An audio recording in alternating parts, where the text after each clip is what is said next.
What is your value prop compared to like GameStop? Well, it can be a little complicated. So the 2.5 mil that you guys made last year. Congrats, by the way. Thank you. And I don't want to motivate anybody to do this, but we have some damages to settle against Honey. But then the sponsors came and were like, "Hey, we didn't get any conversions. We can't work with you anymore." And we're like, "How?" On videos, we average probably a $14 RPM. Whoa. It's easy to buy. It's hard to sell. Come to find out, this dude had like millions of dollars of stuff, but we bought everything he had left. Some of the offers we get, I'm like, really? Like, it's a lot of money, don't get me wrong, but who's in charge here? As a whole, reputation is super important. 2.5 million per year selling video games. Or on inventory alone last year, I think was 1.1 million. Wow, I just talked to Skylar, and welcome to episode 5 of Money on My Mind. Skylar runs a video game reselling business where he basically buys video games off of people who are motivated to sell for a discounted price, and then resells those video games at a profit, sometimes. This year, his company did $2.5 million in revenue. In this episode, you can expect to hear about the different sales channels that he uses to sell these video games, like Amazon, eBay, whatnot, and all of the pros and cons that these platforms have to selling on. He also touches on the power of SMS and email marketing, and more recently started a YouTube channel documenting a lot of the process behind buying and reselling these video games. And now the social media itself, regardless of the video games that he actually sells, is becoming its own major source of revenue. So his YouTube channel now has over 200,000 subscribers, and he's able to make a lot from just a single brand deal on top of ad revenue. This was a really insightful episode, and I learned a lot both about the physical side of selling products, but also the online side. So without further ado, enjoy the show. So it says here you make 2.5 million per year selling video games. Tell me how this is possible. Well, it can be a little complicated. Where would you like me to start? Walk me through right from the beginning. How did you even get into video Yeah, games in the first place? Before you even yeah. started selling So them? so before we even started selling them, so a little bit of context. I'm chief marketing officer of a business where we buy and sell video game collections. Buy them from people who can't sell them to game stores, don't want to sell them themselves, and then we in turn sell them online to new collectors that want them. I've always loved video games. I actually have a old copy of Super Mario Bros. Right here, of my little collection to the side. But always grew up with video games, and my friend ran a business where he went full time about 4 years before I joined, where he was buying and selling games, flipping them on mainly eBay, and then selling some items on Amazon. He started YouTube on the side, kind of documenting his business journey and teaching other people how to start businesses. Um, and so I, at the time, was working in healthcare actually during the pandemic. And so my entire building was closed down pretty much. And he offered me a job to start editing for him. So started editing for the channel and started just kind of ramping up our marketing on that side as people saw that, hey, these guys are buying video game collections. I want to sell them my collection. Or for some, it was, hey, they're buying some cool stuff. I want it. How do I get Hmm. it? So kind of in short, how it started. Okay. What was your favorite video game growing up? Before we get Oh into goodness. any financials. Yeah. So I think growing up, I mean, my dad taught me a lot about retro gaming beforehand. So I think Super Mario Bros. 3 is special to me, but Rampage for the original Nintendo, super fun game. You're pretty much like King Kong or a smaller Godzilla, and you're just punching buildings and trying to collapse them and eating people. And it was so fun to me as a kid. That's awesome. Okay, so you started. So how did you become like bigger? Like, let's say I have a video game that I'm Mhm. done with and I want to sell it. Why? Yep. What is your value prop compared to like Yeah. GameStop or so many other stores? Why? Yeah. Why do people go to you guys instead of? We're pretty transparent about what we pay for games. So in the industry, the standard is kind of, say you have a game worth $50. The standard is to pay somewhere between 10 and 25%. We on average pay 50%. So instantly we're paying you double what you could going to a game store. But okay, what if I want to sell it myself on eBay? What a lot of people don't know is if you're just trying to sell a one-off game, it can be a little difficult to do on eBay. Nowadays, there's Facebook Marketplace, Mercari. There's lots of options to where you can do it. There's a lot of hidden fees. I shouldn't say hidden fees. There are fees that people don't account for, especially when you start talking about getting into shipping and shipping supplies. Just things people don't factor in. So if you're selling that same $50 game, you might not realize that 15 of it is kind of already out the door. And a lot of people don't know how to value their time either. So at scale, that can get pretty hectic. If you're somebody who has 1,000 video games, you don't want to list it, but we can give you cash today for it, knowing that we're going to make some money as well.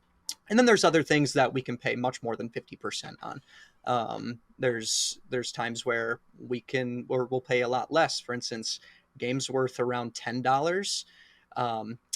Selling them on eBay, you'll certainly maybe make $1 at most. So unless if you know how to list games super, super quick on eBay, your dollar per hour is going to be pretty low. For something like Amazon, for those that don't know, Amazon, you can sell used video games as well. It's a very big category. I won't get into the details of how to do it. It's kind of convoluted on how you become a seller on Amazon. And you can't sell everything right out the gate. But with Amazon, there's what's called the Amazon Premium. So you're paying for a premium service from Amazon. Say you wanted to buy a cool Lego set or something. You know that if there's an issue with it, you can just return it and you're good. And you'll get it shipped to you in what seems like a day now. So with video games, it's like, okay, I'm willing to pay $15 for a video game on Amazon versus the $10 that I could buy it for on eBay. Savvy buyers, I think, will shop on eBay, but if you just want to play, Wii Sports is probably the most sold game that we have. We send off a few hundred a week. Wow. So I've Okay. touched many copies of Wii Sports, and that's yeah. And to be fair, Wii Sports sold I think 80 million copies. It's top 5 for highest selling games. But anyways, yeah. Get a little well, off can track, I say sorry. real quick one thing interesting about that? I was I go to Cornell and I was taking an entrepreneurship class, and the professor brought up something about Wii Sports that blew my mind. So when we made their thing, apparently, well, obviously, the target demographic that most people would think is teenage, male, probably inside. That's what everyone thought the target demographic would be, and it turned out that the biggest buyer demographic of Wii Sports was old, elderly, male or woman, and apparently it was just a way that elderly people could get exercise. Do you notice that when with people who purchase Wii Sports from you guys? It is interesting. A lot of we don't have access, at least on Amazon, to really see demographics super well. And that's so annoying. I want to get it. I'm going to get into that later. Yeah, comparing that to your actual website. Yes, so we do have another one of our buckets for our business. We have 5 main buckets, we say, for income, 5 different streams of revenue. One of them is also an app called Whatnot. Last year, that was actually our biggest platform. We did about 1.2 million in sales on Whatnot. And what that is, it's a vertical, imagine Instagram Live, but shopping. It's pretty big with sports cards, trading cards, but for a while we were the biggest video game sellers on there. So from there, since it's kind of a live stream, you can actually connect with your buyers a little bit more and figure out what exactly they're buying or why. It's so funny. Just last week, we had a lady join and was like, I know this is random, but it would make my day. Do you have a Dance Dance Revolution dance pad? And those things are kind of worthless. They're just junk. they never work. They just end up in the trash. And we just so happened to get a sealed one. And even that, brand new, one for the PlayStation 2 might be 10 or 15 bucks. So we ran it for her, but we were able to hear a cool story of no, I just look for that. It's great for me. And we made a fan out of it. So there's still people using PlayStation 2 as their main gaming console. Oh yeah. I mean, the nostalgia, I don't know if it's nostalgia. Mm. I don't know if it's just like, hey, I always played PS2, I'm gonna do that. There's like this generational pattern, I guess you could say. How old are you again? I'm 20. Okay. So like for you and me, arguably, I was born in 98, so I just turned 26. Mm. um the GameCube was like just kind of becoming the thing. So Right. people that are our age now are going back to collect the GameCube now that they have jobs. They might want to be into collecting. And maybe 5 6 years ago it was Nintendo 64. So Mm. but there's something like that for everybody, right? So you have 40 and 50-year-olds wanting to go back and collect old Nintendo stuff or Super Nintendo stuff, or some even look for Atari still. Um, yeah. Yeah, I definitely still see people playing like Smash Bros on the like old. Oh I don't yeah, even know which console it is, but Smash like yeah, Melee for GameCube. I mean, there's still yeah. competitions for that. That's probably one of our most requested games still. Mm. We get tons of copies of that. Interesting. So I want to go through like first of Mhm. all, when you started, did you start as more of a seller or more of a buyer? Like, did you buy a lot of games and realize, oh shoot, like I have so much Mhm. extra, maybe I could sell them? Or did you say, oh my god, people want all these games, we could just get them and sell it to these people? Yeah, so Chase is the owner of the business. I'm kind of like the number two, I guess you could Mm. say. And there's six of us total full time now. But when Chase started, he just loved video games, and so there's a his friend was selling two games, and Chase was like, "Hey, let me buy them from you. They look like a lot of fun." He played them; they were a ton of fun. And then he looked them up on eBay and saw that they were $100 and $200. He's like, "Whoa, these things have value. Interesting." And And how so much did he then buy he it from started his to friend for? I think maybe like $20, Oh like my it's god, just okay. so the the the number or the prices of games have certainly gone up now that people have realized that there is demand for them, like significant demand. One thing Mm. we can see through some of our data on eBay and Amazon, you can see sales volume, and it's pretty wild how many people are buying Super Mario Bros. For the Nintendo every single day. Um, But for him specifically, it was more like it was something he just loved doing and then realized it was valuable to a lot of people and just kept kind of funneling it, Mm. asking friends for games, and then asking starting going to garage sales and asking people, hey, do you have any old video games? And he'd pay him what he could, and then he'd sell those online and kind of move Mm. on. For me personally, I always enjoyed collecting games. I collected a ton of DS games. I just thought they looked cool Mm. on the shelf. I unfortunately threw away all the crazy valuable, all the valuable Oh cases and no. stuff because you never thought as a kid like, oh, my Pokemon case will be super expensive. Mm. I don't know if you ever played Pokemon games for the DS, but those are hot items. Really? What is the craziest Mm-hmm. like singular investment in like a game or something that you guys bought that was really Ooh, cheap and then just went up like crazy value and you were able to resell for like a huge markup for oh, what you got it for? that's a good question. The game market is a long one. I would say you really have to wait like a couple years nowadays to really invest in stuff. Um, one that aged pretty well was Chase bought. It's I'm sure you're familiar with Mega Man.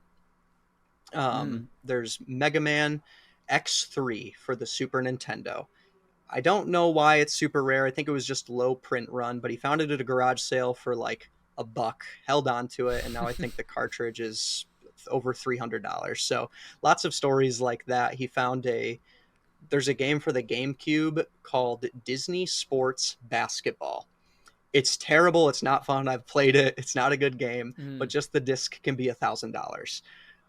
He Damn. found he found the disc and case at a garage sale once for I think it was like a buck or two. That's Oh still in my his collection god. today, but that's kind of what it's Oh turned my god. into. Most And then recently, the most valuable. Yeah, go ahead. I was gonna say, does the reverse ever happen? Like, do you ever get something for 1,000 Yes. thinking you'll make a lot? So how do you make? Well, walk me through a story of that, and then how do you guys hmm make sure that, like, on overall at least, you're making a profit? hmm Yeah. Especially if you're So able to one last thing, especially if you're able to yeah. pay much more than someone like GameStop would for those Yes. games.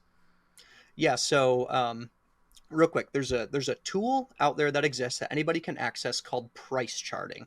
So they've been a sponsor of our channel in the past. We know the guys, we really like them. Price charting is pretty much a stock ticker for video games. What it does is it scrapes all the data from eBay sales. So when Mm, something sells on eBay, price charting picks it up and notes the value.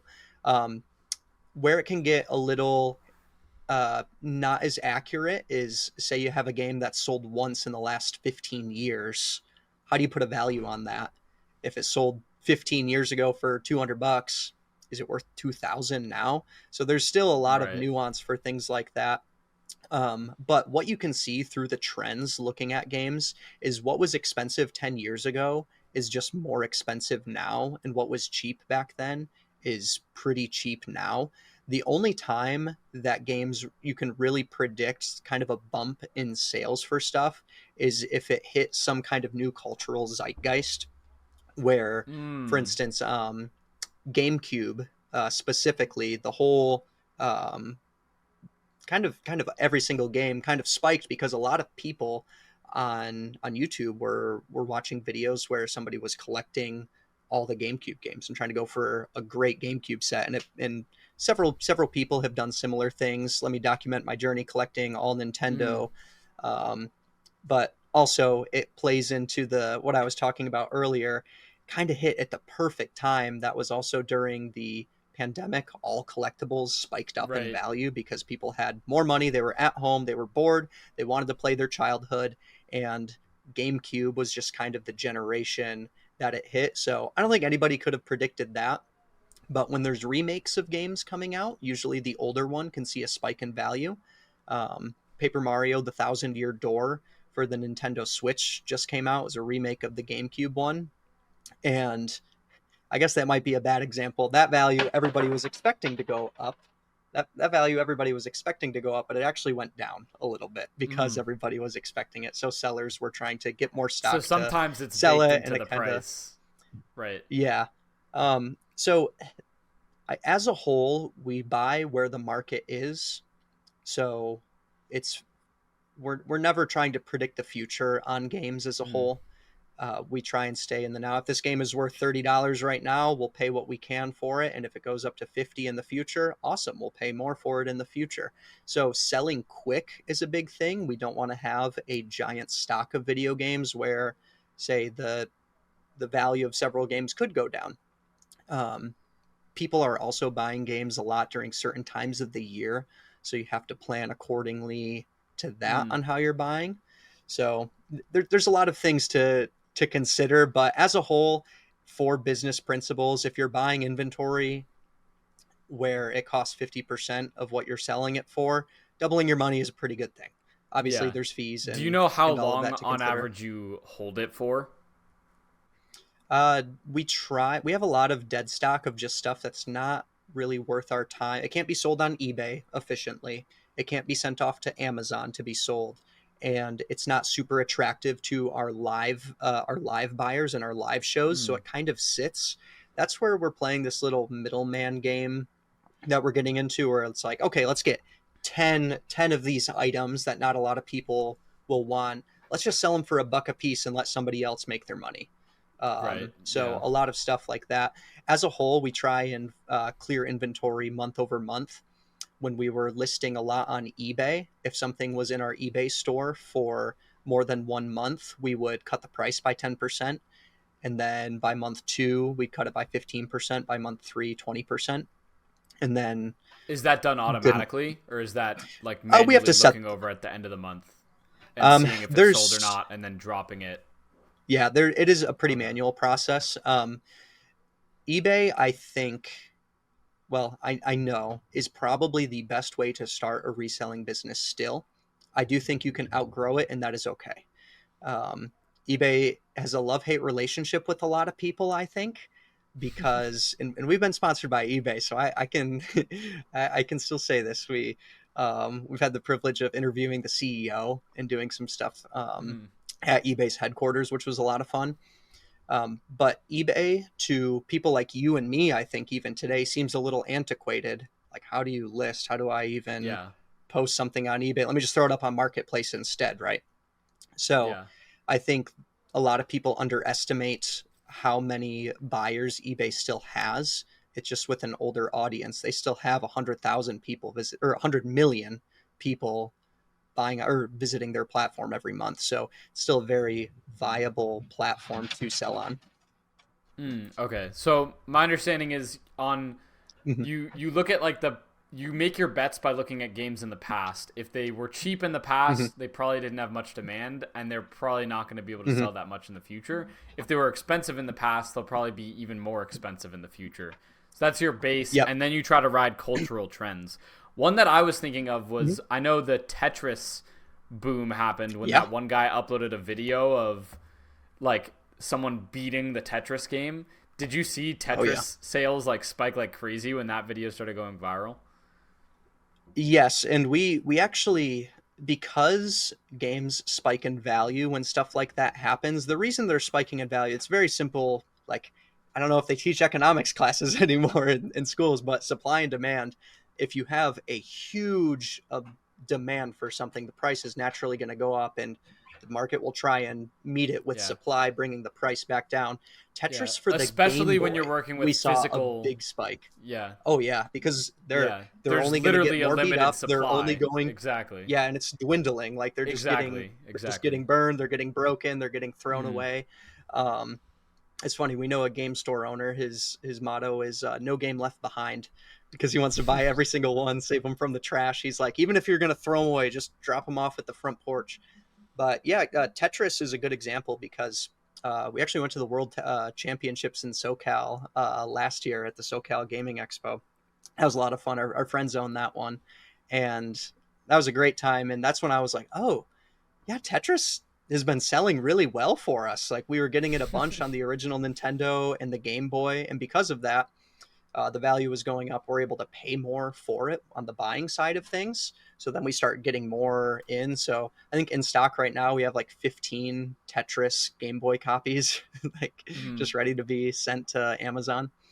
Yeah. Wait, and so that probably you probably benefited on Mm-hmm. both sides of the market too, right? Because there were probably a bunch Mm-hmm. of people that when Tetris blew up, they were like, "Oh, I could probably sell this like right if I sold it right now, I could probably get a decent amount out of it." And so you were able to get it from motivated sellers and resell it Mm-hmm. to really high demand buyers as well. Yes. Yep. It's definitely Insane. hand in hand. It's funny. We try and scale up our buying, and as soon as we do, like, oh crap, it's easy to buy, it's hard to sell. Yeah. Okay, so walk me through the different Mm-hmm. platforms that you sell on and the advantages for each. Because we were going through Yes. Amazon, and I know like a huge drawback of Amazon is you don't get that much access to your demographics, and Mm-hmm. you don't get to be in control of retargeting them, right? Like you don't get the person's Yes. email who bought it, so you can never put them on your Mm-hmm. mailing list and show them more content. Yeah. So yeah, walk Yeah. me through There like in there is a order the lot of best nuance. platforms and the pros and cons of them. Yep, there is so much nuance to the video. I never thought I would know as much about video games and the video game market and the different platforms as I do Mm-hmm. now. So for our business specifically, there's three players that come to mind. There's Amazon, eBay, and whatnot. There's Marketplace, there's Mercari, there's a couple others. These are just what I know a lot about. Amazon has the benefit of having hundreds of millions of buyers every single day. You have a very high sell through rate on nearly everything you sell there. So, the pros, you can sell things for a higher price, you can sell it quickly, and through Amazon FBA, it's fulfilled by Amazon. When we're selling a game, we put labels on every single game that we're sending. We throw it all in a box, send it to Amazon, and it goes to one of their warehouses. That's how you're able to get things in 1 or 2 days. It's just shipping to a warehouse. We don't have to store it or anything like that. There is something called fulfilled by merchant, which means every single order that gets placed, we would package up ourselves, and that is a nightmare. I think there's a time and place to do it for a few items here and there, but the downsides to Amazon: very, very poor seller support, high fees, but And return fraud. Return fraud is huge. Through You can Amazon. be kicked. Yes, through Huh. Amazon. We just got a game back today where Amazon is supposed to inspect the items that are being returned, but a lot of times people can just take out the disc for a game, and I don't want to motivate anybody to do this, but because you can there are a lot of employees that do catch it, and you'll be flagged and just kind of kicked off or blacklisted. Hmm. But say I'm returning a $200 game, I just take the disc out. If somebody looks at the case at Amazon and is like, it's probably in there, and then throws it in a return bag, and then we don't get it, the most important part of the game, the actual game, is gone, and we have to eat that. I'd say And that you have happens to less pay than that. 1%. Amazon doesn't. Oh, we have to. Yeah, we there's Huh. Amazon keeps essentially like a little pool of your money aside for returns. So they're never like charging a card or anything. They just keep a pool of your payouts. For us, the number is like 50,000, and it's sad to see. Per Like, year. because we don't, well, just like at any time. So we just have fifty Oh, thousand there's sitting in an that's account that we're not allowed to touch, even though at most we have like $1,000 of pending returns. It's kind of ridiculous. That's another yeah, gripe and with Amazon. and it's something that you would be able to pay for just out of your own bank account if you had to, but Hmm. Amazon won't even let you. They just don't trust you to do Yeah, it. it's a little frustrating. Yeah, it's a little frustrating for that, but I get it. Amazon is a company that wants to protect their buyers over their sellers. Hmm. So if we, the other downside is, yeah, we don't get to see any demographics. We can see sometimes like location or region that our items are selling. Since there's tons of warehouses, Amazon has to tell us, hey, the Seattle warehouse is low on Wii Sports. Send this box there, and they Yeah. give us a label to do that. So we at least know regionally, and a lot of people don't know this, but the prices that you pay on Amazon, the buy box is what it's called. What you see when it says buy new, add to cart, and it shows your price, that Hmm. can differ based on which part of the country you're in, because it's about availability in each warehouse. It'll be Hmm. minuscule, but sometimes it can be a couple dollars. Um, there's like plugins that you can use for Chrome to see the highs and lows. I'm sure people have seen those. You can track, oh, alert me when the price is low, or oh, hey, this item's a good buy right now. They What track is that that data. You called? can see. Well, there's honey for one that Oh I yeah, don't think can be that's a good talked one. about Yeah. anymore. But there's honey. There's one called Keepa. Keepa is very good. They also have a paid subscription that a lot of Amazon sellers themselves use, including us. Hmm. Keepa is a free plugin to where you can see the price history of things when you pay for the subscription. It only benefits sellers, in my opinion. Where if you go to search up your favorite video game on Amazon, you scroll down a little bit and it gives you all these charts of the prices. For us and our paid subscription, we can see how many times it sold in that month or 60-day or 90-day period. So we can get a good idea of, oh, hey, this game might be selling for $100, but it's selling for $100 once every 90 days. Do we really want to send three off? Or is this a game we would list on eBay or sell it live, even though we won't make as much? Hmm. I see. So it becomes a Yeah. big balancing act there. Yeah, yeah. Also on the Amazon optimizing like location, I heard Mm-hmm. that like they'll even decide where to distribute the inventory that a seller gives them based on like Mm-hmm. some super complex algorithm that like knows where someone is likely to buy from. So if they know that someone in Seattle is there's like a 22 people in Seattle who love video games, they'll stock the Seattle store with most of the video games so that when you purchase, it's 1 day shipping, which I was like, what the hell? And then, Yeah, and there's more like store Amazon storage lockers now that you can see. mm-hmm. It's like, oh, this one game is available in an Amazon storage locker near you. It's like, what the heck is that? Like an Amazon vending machine exists now. So those are popping up to your point, where I think they're trying to further refine that. Yeah, I didn't even know about that. Is that supposed to be even faster than one it's day it's shipping? relatively it's relatively new, but like specifically for video games, we'll see like, oh, let's see if this one is in stock anywhere. It says one available in this, and it'll just be like a random storage locker in like Indiana. And we're like, oh, okay. I guess that's the only one that anyone in the nation can buy right now. Hmm. Okay, and then you also said that sell-through rate was higher on Amazon. Does that just mean conversion basically? Like if someone Mhm. clicks on the page, they're much more likely to actually convert compared to a normal website? And why do you think it's Yes. so much So higher on Amazon compared to other platforms? yeah, so sell-through rate can mean a couple things. Specifically for Amazon, what I'm referencing is how many times a game sells on Amazon in that month. Let's go. Wii Sports is a perfect example. Wii Sports may sell, let's say, 10 times a day on eBay. It sells 1,000 times a day on Amazon. So the Mm, sale, maybe sales velocity is a better word. yeah. So we know that seeing this game has X amount of sales per month, it's safe for us to send a high quantity and it's not just going to be inventory sitting there. When you list on Amazon, they have kind of a restocking fee where if things are sitting there for too long and not selling, they're just charging you because it's taking up warehouse space and you get only a certain amount of warehouse space. They change how it works. Sometimes it's based on weight, sometimes it's by actual volume of the item. Hmm. Wait, do they not charge you any upfront cost if you, as long as you sell it quick enough? They have something called placement fees that you're always paying. So if we list 200 items, placement fees might be $20. So Mm, okay. that's their like stocking fee, I guess you could say. Okay, gotcha. Interesting. Okay, so Amazon, but you said that Amazon isn't even your main source of revenue. So let's go to the next Last year platform. it So that's wasn't. interesting. Yeah. So this year Amazon will pick up quite a bit. We're trying to put more Do you into think that, but it'll hit whatnot. number one? I think so. I think Oh, so. okay, just Usually because it's of been the number one. Last pure year was amount kind of of users on there, like and customers. yeah, and that's where I think we always preach business diversity. We want to stay diverse. So if we're getting a collection that's all Amazon inventory, can we ship or shift our business to just sell on Amazon?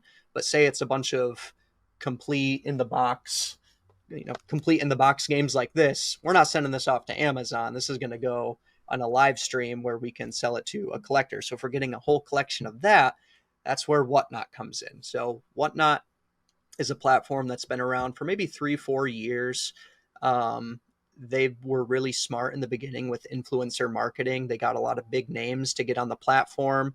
It was during the pandemic time, so everybody again was just, oh, how do I buy collectibles? So I think like Ninja did a first edition Pokemon card box that he opened. He was selling packs.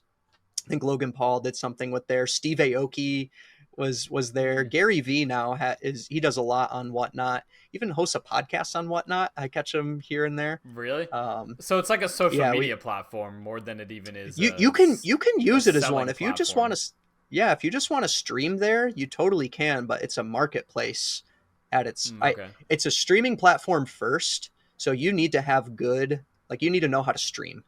You need to know how to stream to keep people's attention in order to do well on that platform. And it helps if you have an existing social media following. When we first started on Whatnot, we had about 40,000 subscribers on our main YouTube channel. We didn't even have a second channel. Uh, at that time, we just made the biggest deal that the business had. We called it the Game Barn. About an hour away from us was a literally a barn in this guy's backyard where the contents of 5 game stores was put in there. They all shut down because of the pandemic. So he had about 50,000 video games and 2,000 consoles there. So we found out about it. We are like, oh, let's just buy all this stuff. And then jokingly, he was like, oh, I'd sell it to you for 200,000 or 250,000 and all this stuff. We're like, yeah, that's crazy. We do everything with cash in our business, or we don't take out debt to make any purchases. But Hmm. we went there about 4 times, and we were buying all this inventory and selling it on Whatnot very quick. So we were literally buying stuff, going back home and selling it on this live platform. We're like, oh my goodness, we're doing this really quick. Maybe we can buy all this guy's inventory. So on the fourth trip, he hit us with the deal we couldn't refuse. I can't disclose what we paid for it per his request, but it was 6 figures for Wow. everything, and it's ended up being about 70,000 games when it was all said and done, and it actually helped to fund where we work out of now. We did a whole build the barn campaign is what we called it, and so we built Mm. our own barn in Chase's property where we all work out of now, and it's kind of our big uh, it's our backyard business. Mm. Um, but Did do you, going back to what you said, oh, go ahead. Yeah. are you always the one streaming, or do you have now people streaming for your company to sell the Yeah. games on your guys' behalf? So originally it was me or it was Chase or both of us would. It was that same month we did all that. Whatnot just became a really big thing. We bought the game barn. We were like, we need help. So we hired one of our friends and we just needed help shipping. We were like, oh my goodness, we sold 400 games, but now you have to ship it to 400 people. How do you do that? And we didn't have the systems or processes in place to know how to ship. We were sticky noting people's usernames onto the game that sold and just had them laying everywhere in the basement we were working out of. And we're like, oh, it's this order. Okay, find everyone, all the Darth Vader's account, like, and find all those items. Fast forward to today, we have a full streaming setup. We just hired my brother-in-law, and he's been doing all of or a good majority as he learns of the streaming and shipping. So that's just kind of there. We just give him the inventory to sell now. He goes live for a couple hours. We really tried to own our audience last year, so we started a text service. So now it's kind of like email marketing, but with text. So we have a list of Hmm. like 1,500 people that get a text anytime we go live, and we'll see usually somewhere between 150 and 350 people. It averages out to be probably 220 per show, or per auction. It really depends on what we have. A lot of people aren't interested in PlayStation 1, but they will be for original Nintendo. I see. And the 220 people that come, that how much of that is from the SMS marketing? Because I've heard so much that Mm-hmm. SMS marketing and email marketing is like so Mm-hmm. valuable. And personally, I haven't seen it like really materialize in my Yeah. businesses yet, but I'm curious about that. Yeah. So I think we have a higher conversion with our texts because we have a more dedicated text audience. We pay about $500 a month for this service. It's called Clearstream.io. Mm. They're originally made for churches as like a church texting platform. One of our friends is a pastor of a church, and he was like, "Yeah, it's a great company. You should just work with them." And their rates were much cheaper than other texting services. There's so many out there, um, Yeah. and they're all good. The reason we had to pay $500 a month is because we're sending out tens of thousands of texts now per month, since we're Mm-hmm. doing auctions 3 times a week times 1,500 people, and that's not even the only thing that we send out. You have different groups within the texting as well, so you can text our number and text games, and you'll be put in like a sales bucket. But if you text whatnot, you'll be put in the whatnot notifications bucket. So from the 1,500 ish people, we can usually get anywhere from, on really good days, like a 30% conversion, which is insane. Um, Just by blasting out a they single notification just to by that blasting out a list. text, we can get 300 people in an auction. I would say for the most part, if And we're if you didn't have already if that it list, it would be hard to grow the auction to any substantial amount on whatnot, like organically. I so we have 45,000 followers on Whatnot now. We've kind of made it past like the point of we can still grow organically even if we didn't do the text. It's more about our loyal people that are already there, our whales, if you will, or our Mm. fans. Um, it's more about getting them there and getting the consistent people there that then through the Whatnot algorithm encourages more new people. Every auction we do, we average about 20% of our buyers are first time buyers. One thing we can't see currently is how many are new viewers that convert into buyers. Uh, Mm. but that's been a pretty consistent split, which is fantastic. Like those are great numbers. And then just to finish on the texting thing, if we have an auction that's kind of dying down or losing some hype, we can send out another text and it goes to 1,500 people and maybe another 100 will join. And that 100 could be a completely different set from the Right. original group that joined, just further tapping into them. And a lot of people they just like it. They don't want notifications from the app whatnot itself because they'll hound you with notifications anytime anyone you follow streams. Yeah. So they So just that was turn part of that the off, motivation. and then Just turn it off completely they and we'll just just want to get text it them. just from you. Yeah. Yep. That makes sense. Yeah, I turn off my Instagram notification. I turn off my notifications on actually everything basically because I just Mm-hmm. get so annoyed by getting Yeah. spammed with like. So I just turn it off. But yeah, like that's one thing I was considering doing for my YouTube videos is because I'm building up my email list. Don't tell anyone Yep. this, but every time someone applies for any sort of the things in my Discord, I secretly capture Mm-hmm. their email and throw them on a list. So someone There you applies go. for my private Discord. The people that get Mm-hmm. accepted get in. The people that don't get Yeah. accepted, a normal person might say, "Oh, well, there's nothing really I It's could do with nothing. them." But yeah, for me, I Mm-hmm. capture that person's email.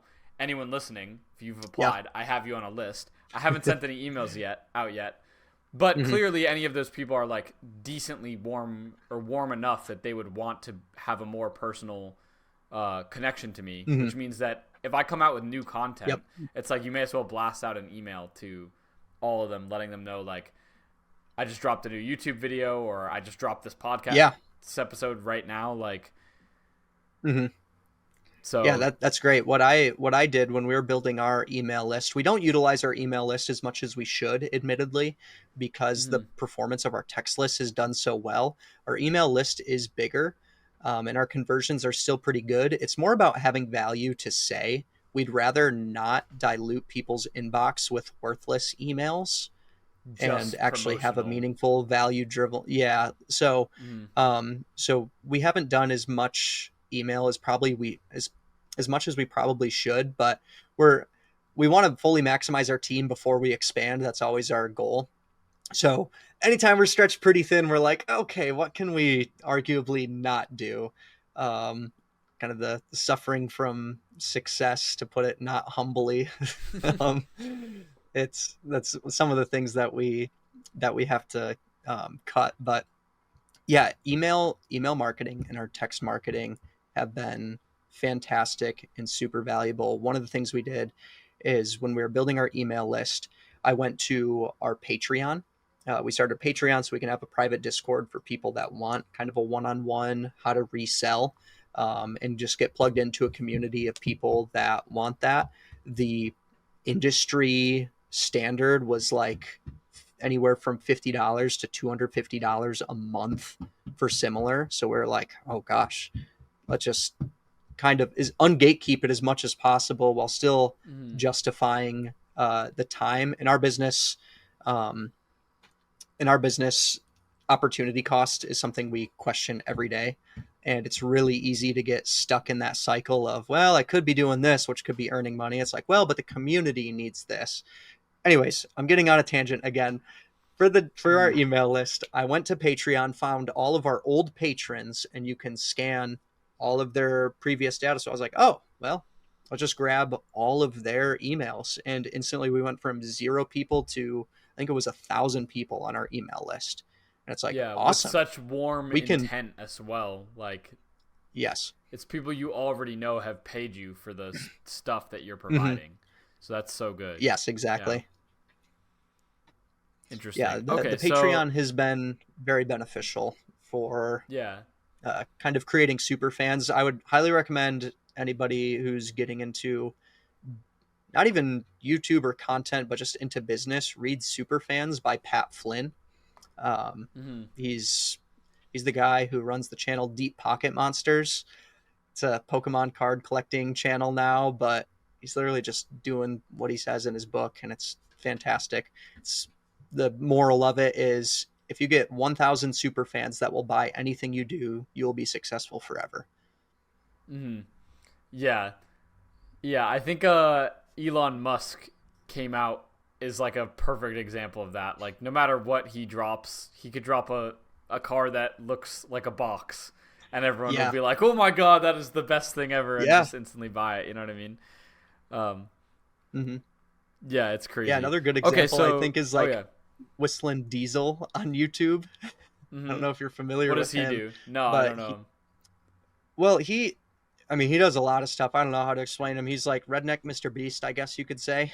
um, that's how I've heard him explained in the past. But he had a Ferrari that he was doing like a durability test on, and it actually burnt and just got completely destroyed.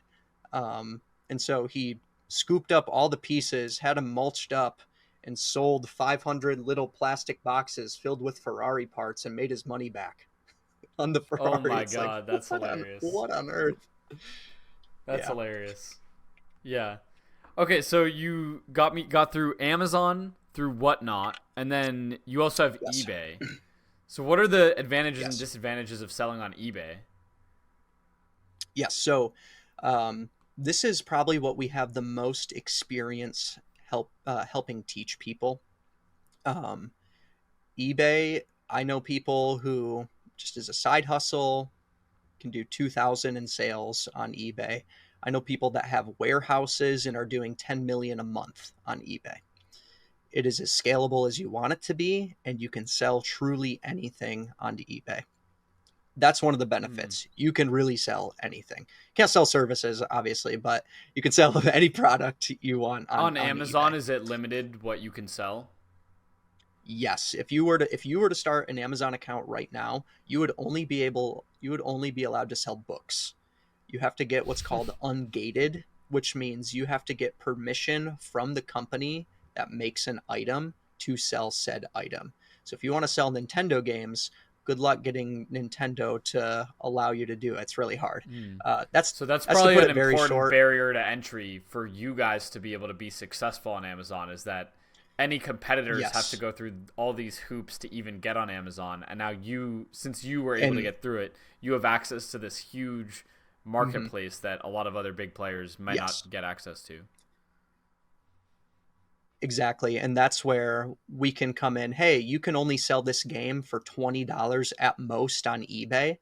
We can actually buy it from you for $20. How does that sound? You don't have to do any work and you'll get full value, not even accounting for fees, because we can sell it for 40 on Amazon. And Mm. so we definitely have that to our advantage. And there's And even that's because times where you can Amazon gives buy them the on, convenience, so people will pay more just to yes. get it through a trusted Yep. platform that's fast. Gotcha. Yep. We call it the Amazon disparity. For a lot of games, there's a good disparity between what you can get on eBay versus Amazon. For really rare and niche stuff, the disparity is very slim. And in some cases, you're better off just selling it on eBay. In our case, we just want to sell things quick. So we're likely to sell it on Whatnot instead, which, since people, for the most part, only have access to eBay values, when we're selling something on Whatnot, we account to get about 90% of eBay value, quote unquote. And that's where Mm. price charting comes in. That tool I mentioned earlier, that's the stock ticker. That's how I can even Yeah. refer to this as like, what is market price? What does that even mean? A lot of people use price charting as the baseline because it actually gives you data to make that decision on. But where it gets tough is, let's use the Wii Sports example. You have 10 Wii Sports that sell for $30 a month on eBay, but you have 1,000 a month selling. It's probably 1,000 a day on Amazon selling for $50. What's the market? Yeah. I don't think it's the $30. I think it's the $50. But Yeah. people can only see the eBay one. So So that's where. eBay, you were able to start out on Mhm, more, but right now mhm, there's the sales volume is just so much lower than Amazon that it's like, is it even worth mhm. continuing? And also, do you have to own the For inventory on that too, right, and ship it out to them, or does eBay have correct. their So own? we had a whole Yeah. storage. We had a whole storage system. There's third party companies that have come in since and Hmm. tried to be a like a shipping middleman where you just kind of label your stuff kind of like you would for Amazon, send it to them, they ship it out, they have access to your eBay account, blah blah blah. ShipStation is a popular one that I think is doing its rounds on social media. Um, but a big thing that we did was we had so much. storage space. We just had stuff that was sitting there listed, not selling. Um, Part of that could just be because the market changes, but you have to manage all of that. If you have 1,000 listed items and the price on 500 goes down, you got to manually change them all. Never Hmm. fun. Never fun. Yeah. With eBay, you still have the biggest opportunity, and I think it enables people to learn how business actually works. And a lot of people, oh, how much money do I need to get started reselling? Find 3 things that you don't use around your house anymore, sell them. Boom, you got $50. Now go to some garage sales, find some stuff, buy, go to a pawn shop, go to a thrift store, find something that's $1 that you can sell for 10, make a couple more bucks and just keep going. Why we chose, or why we continue to go with video games, and why video games is popular and why a lot of people copy us, it's high dollar for low amount of space that it takes up. Space is Hmm. a very big issue when it comes to eBay because you're storing everything yourself. So it's a lot easier to fit 5,000 DS games on a shelf than it is to fit, you know, 2 car parts. Like, there's a lot of other eBay Motors is Yeah. probably their biggest department, but yeah. Got it. Okay. And then so then you also have your own website, right? And Yes. So has this been a big source of revenue, or is this the hardest thing to grow? Because I know Amazon, there's so many people on there anyway. mhm, Versus your own yep. website, you actually have to direct traffic there, and we'll get into how you do that Yes. in a second. But Yes.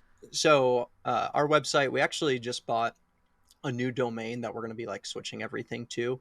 So it should be Chase After the Right Price is the name of the channel. CATRP is the acronym. We say Caterpie, almost like the Pokemon, the little worm Pokemon. yeah. So we say Caterpie. Our second channel is called Caterpie Crew. So we named the website Caterpie Crew. We do own Caterpie now. So caterpie.com will soon be in effect.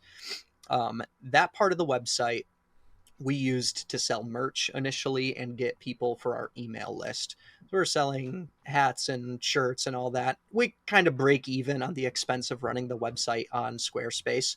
But where it became very valuable was, remember how I was talking about, hey, we have this group of items over here that we just want gone. In theory, Mm. we could put them up for $1 a piece in a lot of 100, sell it for $100, let somebody else make their money and sell it on our website, and let people know through our YouTube videos, Mm. and they would sell quick. Where we haven't experimented a ton with that, simply because Whatnot exists and things can just sell so quick. You run an auction for 10 seconds, boom, it's sold. I'd be fine selling an item that's worth 100 for 90 in 10 seconds than waiting 3 months on eBay for it to sell for 100. So the quickness of sale is very important there. But we recently updated to where we're now buying using our website. So it's buylist.caterpie soon caterpie.com, So when people where want to get rid of a game, they can just go to the website.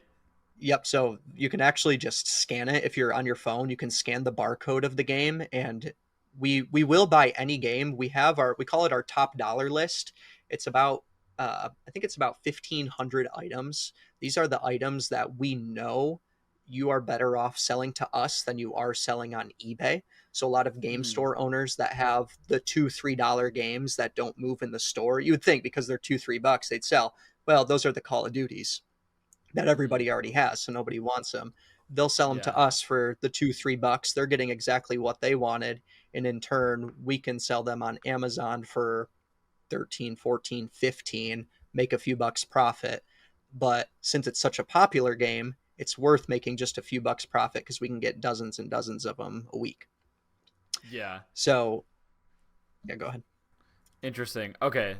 So then, yeah, that probably streamlines the whole process, like being able to get all the people just straight to your website and buy directly through there. And then the arbitrage is that you're on Amazon, you have the ungatekept version, and you can sell on there efficiently. Mm-hmm. Um, and now you guys Yep. probably have like good ratings as well too, which is I'm sure is going to increase your Yes, like ratings on Amazon are your impossible to get. A lot of people are just like, "Oh, how do I get reviews on Amazon?" Where you say you don't, you just keep selling. Maybe 1 in 1,000 people leave a review. The other tough part is I know I'm guilty of it sometimes. I'm more likely to leave a 1-star review than I am a 5-star review. I'm going to go out of Right, my way to that's let somebody know that something was bad. I'm I'm not going pissed. to Yeah. if I had a perfect I'm not going to if I had a perfect experience, I'm not going to go out of my way to tell you, which is funny that people are like that. Hmm. And I'm guilty of it, but it just comes with time. It comes with time. So getting your star rating up and seeing like how many reviews you have can be important for some of the psychology behind buying on Amazon, but it's not the end of the world. Hmm. Yeah, I heard that I was watching a Mr. Who's the Boss video, and he did Yeah. something on like how Amazon reviews are actually, a lot of them are actually like faked. Like there's huge companies kind of behind like getting Oh, a bunch of fake spam reviews to just get 5 stars I'm in their sure. products. I'm sure. I know nothing about that. No, I'm kidding. Oh yeah, yeah. Yeah, the bots cost this much. This is how let me tell you. No, yeah, I the amount of fraud that can happen on Amazon continues to surprise me. We really push integrity in our business, and like for Amazon, really dirt for according to the rules, you can't even include a slip in your box that says, "Hey," or with a game that you've packaged, you can't even include a little slip that says, "Hey, leave us a review." I don't think you can do that on a Really? lot of items. Yeah. And so a lot of people do, and they still skirt the thing. I don't know, more business cards we'd have to buy to put them in. Yeah. Can you like say, oh, if you want to also enter our giveaway, submit your email to this website, or are you also not allowed to redirect off No, of? Really? that's a Okay. big no. Amazon just wants to protect their buyers at the end of the day. They just want a good experience for the buyer where it's you pay for the product, you get the product quick, and you don't have to deal with anything else. So, um, And they yeah, want to and keep we're the in user, right? They don't want the user to start buying on the exactly. company's own website. And I really only know the video game realm when it comes to Amazon. It gets so deep and so weird so quick. I'm sure people have seen the Amazon gurus on YouTube ads and things like that, where oh, you just have to drop ship products, and what they don't tell you is you have to pay $50,000 to pay for the advertisements to run those Yeah. products and front a ton of money. And yeah, it is also tough. Sometimes we get some of that stigma. Oh, you sell on Amazon, you must be scamming. It's like, well, Hmm. it's a very very small portion, and I think the scammy part is more on the course seller side of things, not necessarily the Yeah. products themselves. At the end of the day, if you're still getting a product that you're paying for, it's not a scam. Hmm. No, yeah, I think Amazon FBA had like such a, it's kind of has the same aura as drop shipping does. It's like, oh, just do Yeah, Amazon FBA. You can, and I heard that like yeah. someone called it like Amazon FBA really just means fucked by Amazon. That's what FBA should stand for, because it's like Amazon takes so many fees, and by the end of the day, your profit is like so much lower. They really do. So that's why I was talking about the whole $10 game thing. If we sell a game for $10, we'll maybe make 80 cents at the end of it. After What? factoring in like our wages and stuff. That's Oh, from okay, after okay, okay. fees, it's maybe $1 or $2. So that's why a lot of times people who are buying video games under $10, they're paying maybe 10% because you're only going to make $1 on it. So Okay. there's What is that's your just for video actual games. Fees are don't understand how fees work. It's different from video games to handhelds to Oh, accessories to consoles. shoot. So a $20 game, you'll make $10 after fees, but a certain $20 accessory, you'll make $16 after fees. How that's made up, I don't know. I really don't know. Hello? Oh, seemed to be lagging a bit Oh, there. there we I think I'm back. okay. Yeah, I don't know if I that was see you me. now. But yeah, my bad. My question was just, so with sorry, we were at Amazon. Where were we at? We were at I was talking about Amazon fees and you just said what? And I was kind of Oh right, explaining a yeah. little Oh bit. right, I was at yeah, fucked by Amazon fee. Oh yeah, so you were telling me, wait, so yeah, on a $10 game, You make 80 Yes. cents, but that's including all the employees that you have and all the wages, That's yeah, right? Like, I would say so. It's probably more like $2 after fees if we don't factor in any of that. But okay, where it's wow. weird And where do the is fees? What fees? That's still so it's sad. so fees are tiered. Here's what I'll say. Fees vary based on category. They vary just in so much. So for video games, we sell video games, consoles, accessories, handhelds, all that kind of Mm, stuff. If we were to sell a $20 video game, we'd get $10 after fees. If we were to sell certain $20 accessories, we'd make $16 after fees. Tell me how that makes wow. sense. Okay. And so the fees are tiered and structure weird, but as a whole, that's another thing that scares people is just Amazon has scary fees. It does. I see. You have to see through it. You have to play a volume game. And so that's where we try and do that. I And see. that's where we get So, our, yeah. yeah. I wanted to get into your social media presence. Before we get there, Hmm. I Yeah. wanted to quickly go over. So that kind of brings us to all the different channels that you sell from, Hmm. other than the social media, but like all the websites kind of that you sell Yeah. from or selling platforms. Yep. And that kind of brings you to the main, almost all of where the income comes in from. So the 2.5 mil that you guys made last year. Congrats, by the way. Um, Thank you. that's a look at what comes in. What goes out in terms of the expenses side of things. So Mm-hmm. how big have you been able to scale this, and how much are you guys actually left with at the end of the day? Because half the business is buying the stuff, so I'm sure that eats Yeah. away at a Right. lot of the profit. Yeah. So Yeah. in theory, we're buying stuff for an average of 50%. There's stuff, really fancy stuff that we buy, we'll pay maybe 65% for, and know that maybe we can do a little bit better than most on it. Um, I think our actual what we spent on video games was like, or on inventory alone last year, I think was 1.1 million. Mm. Um, so where we factor in everything from there. So 2.5 million, So let's just subtract 1.1 million. We're at yeah. 1.3, roughly 300, roughly 300,000, maybe 250 came from like all social media sponsorships, all of that on like the higher end. We're kind of right at that 50-50 where we want it to be, but our actual margin after everything I think was 15% last year. Okay.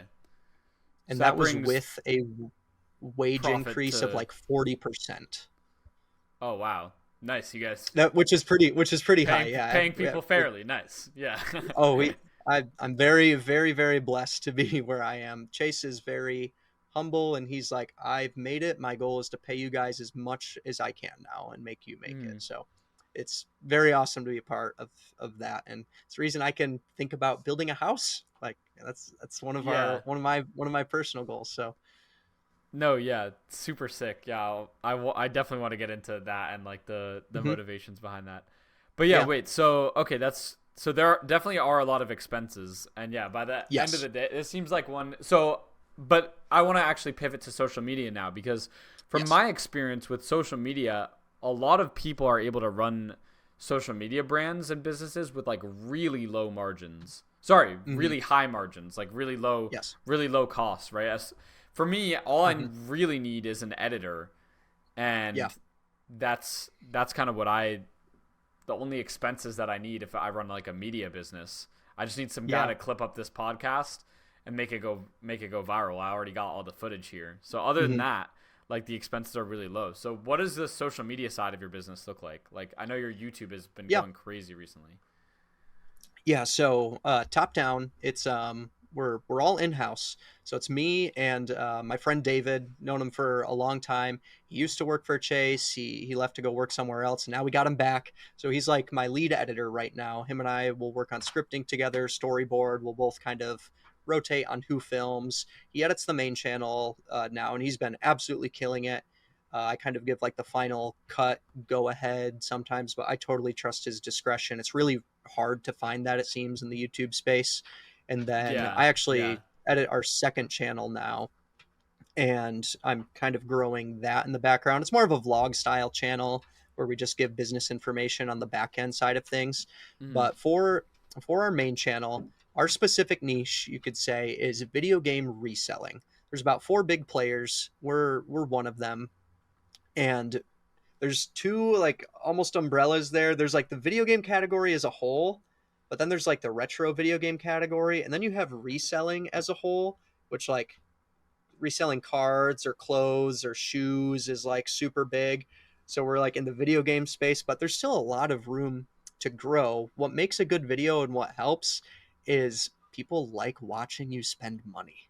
And so we joke Really? about production wise, this video took 2 days to edit, so 2 days of editor pay. The video might earn $1,000. We make four to 700, uh, Mm. but then we're like, oh, we spent 20 grand on this collection to make this video. But that's where it's like, if we were just buying to buy stuff, then, oh, it's a losing business model. But since we actually have avenues to sell it all, it's nice. And there's even some I times see. where So you we can clickbait buy, in your titles super hard by being like, "We bought 500K in blah blah blah," which you actually did, but it's for a business which you are we only do gonna quite, run. Yeah. yeah, exactly. And so I think people, they don't just like watching for shop therapy. Like it's always fun watching somebody spend a bunch of money, right? That, oh, hey, I can feel like I'm spending money with them even though I got Mm. nothing. Um, Yeah, yeah. so so I think the items that we see and get in truly are rare and at a scale that can't really be replicated. It took a long time to get there. So originally, Chase started just by filming his ventures going out to garage sales and asking for video games at garage sales, saying, "Hey, I just got this Nintendo 64 with 12 games, and they wanted $50." So I gave him Mm. $50, and now I think I can sell it for like 300 or something. And so that kind of was the, oh, cool, the thrill of the hunt, the looking, the vlog style.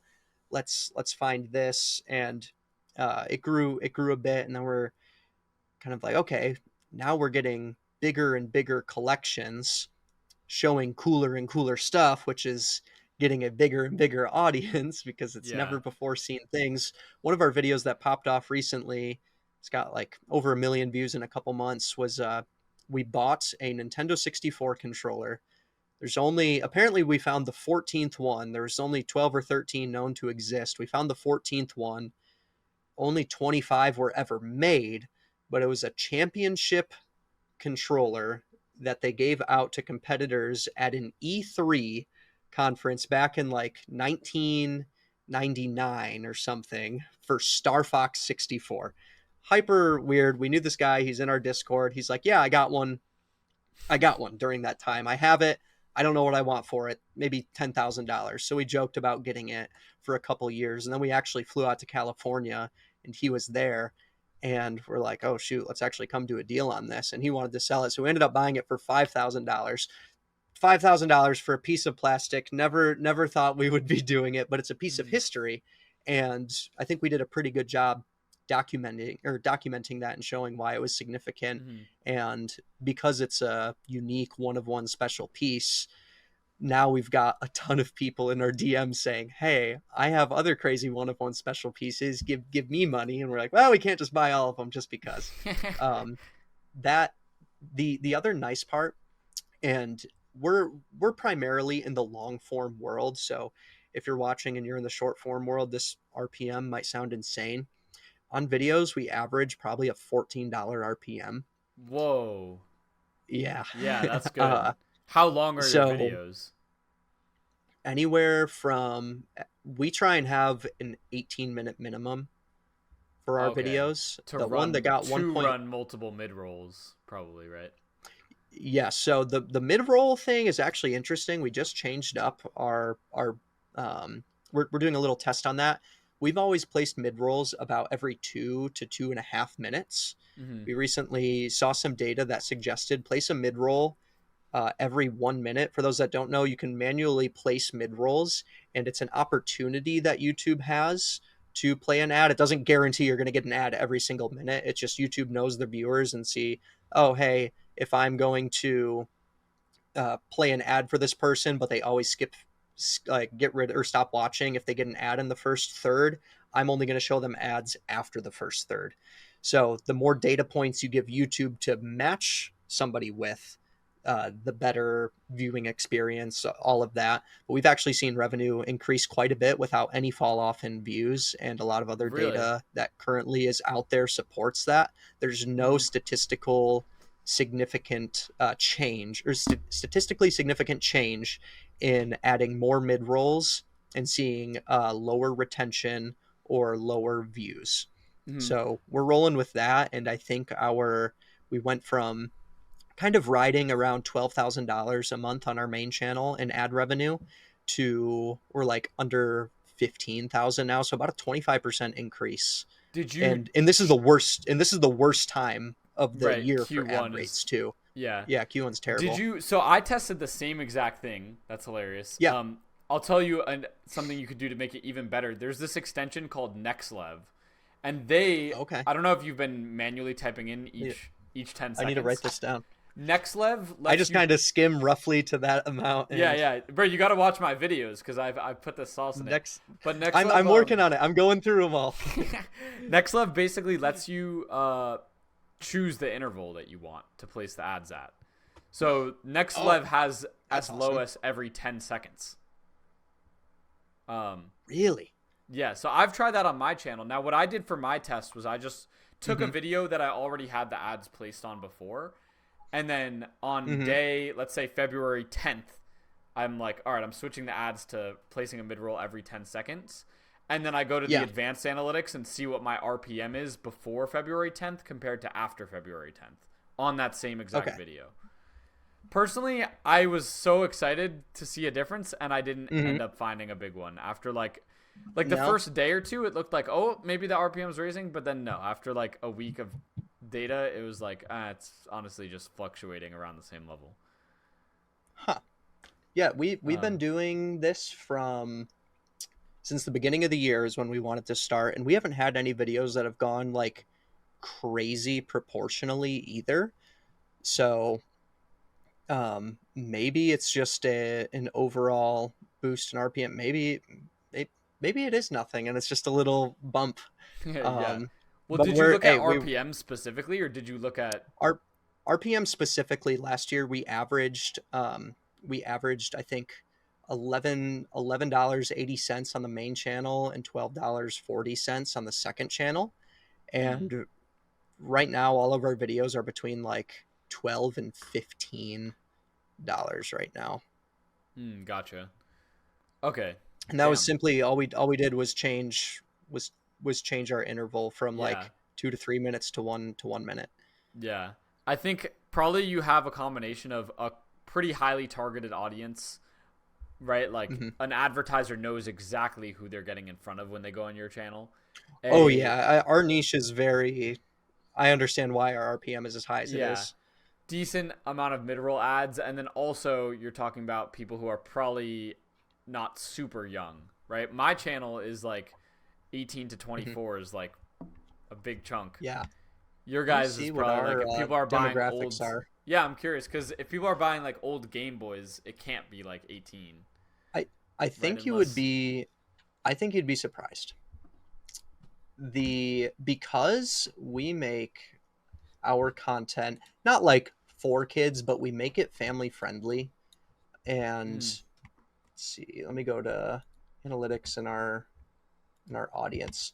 Um, and I can share screenshots with you. So about 14% of our audience is 18 to 24, but 42% of our audience is 25 to 34. So we're just kind of mm, mirroring like the age we are. So like relatively it's still young. Our when we were doing more garage sale content, our audience was really old. It was like 45 to 54, 55 to 64, mm, like just pretty old, but we're kind of in that range of nostalgia where people have money. So our number one demographic is in. I can share my screen if you want. yeah, sure, no, yeah, Is bring that the a screen in, how yeah, do I'll I? let them in. Yeah. Let's see. Present. Yeah, exactly, and then I'll Share just screen. Okay. Um, I just have to accept permissions on my computer real quick. Sorry about that. Allow Chrome. Okay. It might make me quit the call in order to do it. Can I like send screenshots in it? Oh, I'll send them in our Discord, so at least you can. Yeah. Well, I can also So at screen least you can share. see what I'm talking about. Oh, screen I record can screen share. on Discord. Yeah. Well, I can. No. I'll screen share and just have the screenshots up on my screen Oh, while. yes. Okay. So Perfect. that way, yeah. So let me check. Okay. So let me capture this guy. Sorry, I got a couple. I have like 2 computers on this desk. I'm leaking All your right. DMs right Pull now. up Discord. You're good. I got nothing to hide. Except for those pictures of my feet I sent you. I'd like to keep those private. Oh yeah, I won't scroll up. Don't worry. Okay. All right. So here's our demographics for our main channel here. And then Oh yeah. so those are our Yeah, age. We're decent chunk definitely 35 to 44. I have like yeah. after 35, I basically have no one watching. For Okay. me. Yeah, we're very much in like it just in that nostalgia factor. You have like relatively young people who like video games that is gaming has come so far to where it's so accessible. More people are playing games now more than ever, where I think we're going to continue to see that trend of just older and older people playing games. Like how many people have moms that are playing games on their phone now to make them gamers? I don't know. That's a debate for gamers. Um, Yeah. but I'm yeah, not gonna lie. it's also yeah. Go ahead. I just play mobile games now. I don't know if that's a trend that's Yeah, starting either, but it's like I I mean, I just play a ton of mobile games. I feel I have like a when little I have I a used to daughter now. PC It's hard. game, yeah, exactly. I used Hmm. to PC game when I was younger. Now I feel like I don't know, I got super in love with entrepreneurship and I feel unproductive if I sit down and PC game, but I don't feel unproductive Hmm. if I play a round of Brawl Stars while waiting for the bus to arrive. You know what I mean? Dude, So I feel like I they've totally they've get it. got me like that. That's how they got me with the games. Yeah, I have so many games on my phone. I have 2 phones. I had to separate work and home, but the issue is I keep putting games on both of them. That's hilarious. Okay, so your YouTube RPM. So you Yes. were making 12K a month in just YouTube RPM. Sorry, Yeah, in just looking YouTube at ad our revenue. And how many yes. views do you average per video or per month, let's say? Um I'd say it's really tough because we have a lot that's blowing up. I can say comfortably in like 2 weeks we'll get 60K, but looking at our last 10, like our video that came out 5 days ago is at 83,000. The one a week before that So is at that could. 71,000. Mhm. And then 2 weeks before that, it's at 120,000. And then 2 weeks before that, 150,000. But right before that was 60,000. So it's like, Yeah, it fluctuates. it's Yeah. kind of all over. I could probably average it out and find it Mhm. somewhere between So how 60 often do and you upload 80K then? weekly. Okay, Once once a once week. per week, Okay. and sometimes we'll do a bonus video. We post on Sundays, and if we do a bonus video, it'll come out on Friday. Usually our bonus Mhm. video is because we want to market something or we have a sponsorship slot that we want to fill. But usually we'll promote our whatnot live streams or something if we're doing a bonus video to make it really worth it. So we're fine if the views are less because we know it's going to convert elsewhere. Okay. And then what about sponsorship? So on my channel personally, I Mhm. actually have never taken on a direct sponsor yet. All I've done is Yeah. affiliate marketing. So I've made good money by Hmm. just showing people a tool that I use and then dropping a link to the tool in the description and then people signing up and I make some commission. But I've never actually gotten paid Yeah, directly that's yet awesome. to work with someone. What does that Yeah, so process look like we need to do for more you? affiliate marketing. We really need to do more with affiliates. But for Mm-hmm. us, sponsorships, we're actually changing how we do them. We were partnered with a company that would just kind of bring us sponsors. They'd take a 20% cut. We're no longer with them, and Oh, so so I'll be that's a taking that similar on with just a affiliate. lot of the Oh, relationships. I see. Sorry, yeah.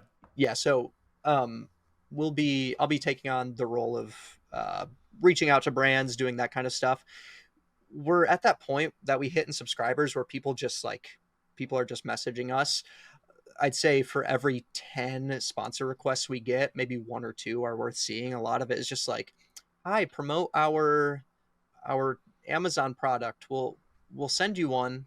It's like a $10, $15 thing. We're like, Yeah. can't do that. No.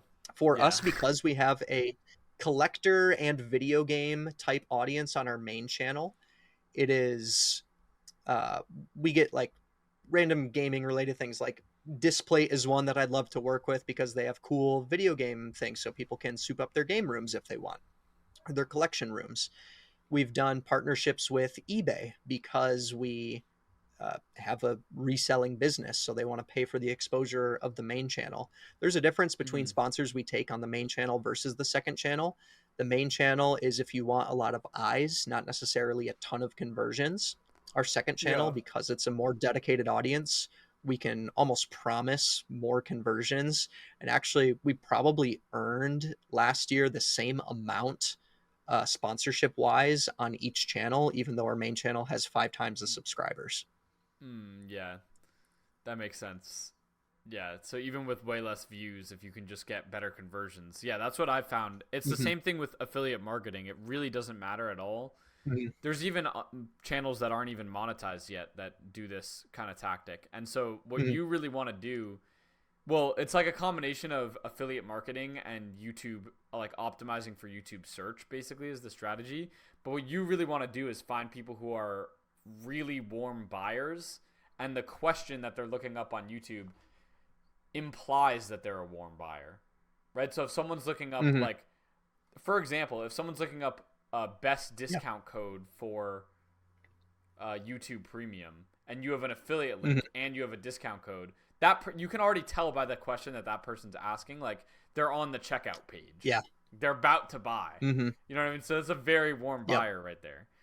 And so you might get way less views on that video, but actually get conversions. So I think it's the same sort of thing you're pointing to with that. And that was kind of our thoughts for the second channel. We operated the second channel at a loss for 2 years, a loss on, if you want to factor in ad revenue, because it wasn't earning very much. It was costing us more for me to produce the video, on an hourly rate than it was earning in ads. But we were getting conversions to Patreon. We were getting people to sign up for annual subscriptions, where one annual subscription was paying for the video.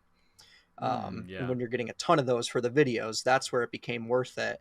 And that's not even when we were trying to really turn people into buyers either. So our average buyer on Whatnot, I believe, is worth $38 when we get them to buy. After somebody has bought 3 items, they're more likely to spend $50 at once. So we have a coupon thing set up to where once you buy 3 items and spend more than $50, we just give you a bunch of coupons, and then it kind of tiers. It's a new feature on Whatnot. It's their rewards program, but we set them up pretty strategically to turn people from first-time buyers into repeat buyers. So if we get, it's really hard to tell how much sales come from, say, a second channel video now, because it's all so ingrained. But say, hey, we're doing an auction where we're selling tons of Super Mario 3s, and a bunch of people come, and we have a $10,000 sales day or something. Yeah, you're not sure. We can kind of attribute that video to doing it. Gotcha. Okay, interesting. So that's actually huge. It kind of reminded me of this one channel I saw where he was just doing Amazon affiliate videos, but he was getting so many views on his shorts that I'm like, bro, this guy's making a full-time income from like his YouTube videos. Like, it's so stupid. Like, I don't know. He could be making 0 sales and he'd still be making more than most people. But awesome. Yeah, and that's the nice part about our channel. I think I can share. I'll share you our 2024 revenue. How about that? Yeah, sure. This is on our main channel. I'll send a screenshot. This was our revenue for 2024 on just our main channel. This doesn't include sponsorships or anything like that. But I mean, after taxes and all that, that's a full-time income. I see. And So what? Explain to me arguably, we these don't. Yeah, these. go ahead. It goes like up and down and up and down and up and down. Is that every day of the week the revenue goes because more people are watching on Saturday or Sunday? Oh, I'm sorry. I think that's clicked on views, but Oh, right. so it pretty much looks exactly the same if I click into revenue. Mm. Um, if I go like dollar for dollar, like our best earning day, I'll send a screenshot of this. Obviously, Q4 is going to be the best for um, ads and stuff like that. Yeah, I can So see. Yeah. No, the spike, even the you spike can there see the just for spike up in views is Q4. insane. Yeah. So I there's see. Yeah. there's that. So these highs and lows are pretty much since we post once a week. This is what it looks like to post once a week. Oh, This is okay. with Okay. nearly no shorts. So you're probably not used to seeing that if you do a ton of short content. Hmm. Um, but since we don't do a ton of shorts, at least not yet. You had him on the podcast, Nathan Johnson. We're actually in talks with him, and we're gonna. He's a great guy. Thank you for the Yeah. recommendation No. and Yeah. in I'm super showing him. happy. Um, Super happy you met him. but yeah, we've been talking with him now, so we're gonna ramp up production quite a bit Yeah. Wait. on So that you're side. just But on YouTube then? Are you on? Do you have an Instagram or TikTok presence at all? yeah, we have an Instagram that's about 30,000, Okay. Okay. maybe like 35,000. TikTok is like 18,000. We really didn't do a ton with TikTok, even though it's as simple as reposting. Again, we have so much going on, even reposting was hard. And I'm just learning about all these different tools where I can repost, like with Hmm. repurpose, or there's Yeah. other Yeah. tons Go of through stuff. my affiliate link for Um, that. Yeah. Thank you. yes, I hey, believe me, I clicked on that today. So you should be getting something soon. I'll be taking that Um, commission soon. Thank you very much. No. yes. So um, yeah, we know how to make viral shorts, and we have. It's just a matter of time and content. The actual Right. Yeah. content side of the business, if you look at these numbers, is pretty small compared to the top line of the business. It's under 10%. But what this enables is for that other, massive chunk to happen at all. So Yeah. that's where it's worth having a social media presence. For us, it's to enable the real business. I keep doing this a lot. It's for the real business to grow. Yeah. But who knows? The social media side might end up out earning the Oh other yeah, I side, and mean, then you're like, well, this is awkward. I'm like making well, more and money that's from me where talking we're about my talking business like, than my actual business. Like, and that's where we're talking like, shoot, what does our our channel's extended universe look like, and can yeah, we exactly. do a channel where we actually have time to justify playing some of these games like we do on our own, but let's go through and play some of the rarest games. It's not live yet, but me and my friends are actually making a channel. It's called Retro Review, where we'll actually be playing some of the most expensive games ever made because we have access to them. Oh, So we can that's so play. So viral. we can play the games that are like Yeah. $2,000 to $5,000. We just played an Well, $8,000 Atari game, and it's terrible. It's the worst thing I've ever touched, but it's uh-huh. $8,000. That's Like, hilarious. Yeah. I think you have the that's already leading me to like the very clear Mr. Beast viral format. You could just do one versus $10,000 video game. It's like that yes, is yeah, just we're instantly going viral. we're we're Same about eight exact thumbnail episodes deep in format. filming, so yeah, Yeah. it's gonna be a lot of fun. We're excited to launch that. That's kind of like a side project that some of us in the business are working on, but I'm pretty confident that one can do well. And it's just a fun thing. It's tough for me personally because videos and content is now work. So doing that on my own at times can seem like a chore, but I'm a really creative person. I love writing, I love editing, I love doing videos. But Mm, sometimes after doing that all day, it can be hard. I never thought I'd be to that place where I could yeah. do what I love, and wanting to do what I love for fun is now like, a chore. Like, woe is Yeah. me. But yeah. Yeah. I've also in terms of shorts also, I kind of like Yes. I got my whole start with everything with posting juggling Hmm. shorts. And then Yeah. a lot of people don't even know this, but my money channel, I had a TikTok for like a year and a half, posting videos Hmm. like multiple times a day of different like money hacks and stuff I was seeing and all that. Yeah. Before I even posted like before I blew up on YouTube at all. And like Hmm. I feel like now once you get a YouTube rolling, like the long form Hmm. in terms of the relationship you build with an audience and the value of the views that you're getting in terms of ad revenue and like the higher RPM. It's like Yeah. recording shorts content just feels like, I agree with you, like such a waste of time almost. Like I almost It feel is like, tough. yeah, if you're in that zone where your longs are performing well enough, your shorts should just be entirely repurposed stuff almost, because it's like Yes, and that's otherwise the you're route that I just think we're gonna putting go. so much time into a medium that's like your ROI is just never going to be as high as your long form. I'm gonna send you one of our most popular shorts of last year. Got 1.6 million views, and it made $234. Mm-hmm. 1.6 million views on our normal channel would earn us, 6 grand. Yeah. I mean, So and it's you're like making it's more really off of like tough. a 50,000 view long form video than this. And like if Yeah. you're going to actually put a lot of effort and thought into a short, then it's like, yeah, that's not worth it at all. I feel like as long as you can just, if you have an idea and you can just instantly like pump out the idea, you already have the script in your head and all you have to do is just, so Yep. I just thought about this thing and just record it, like pump it out Hmm. quick and just have your editor like do it and upload it for you. But other than Yeah. that, like dumping any And that's where significant we amount of have. time is like just not worth it when you have your long Yeah, form and videos popping we off. just need Like, the yeah, we just need the bandwidth to do it. Sorry, I keep cutting you off. I think it's like ever mhm. so slightly delayed. Yeah, So I I'm think it trying to like is. It's pace with okay. you.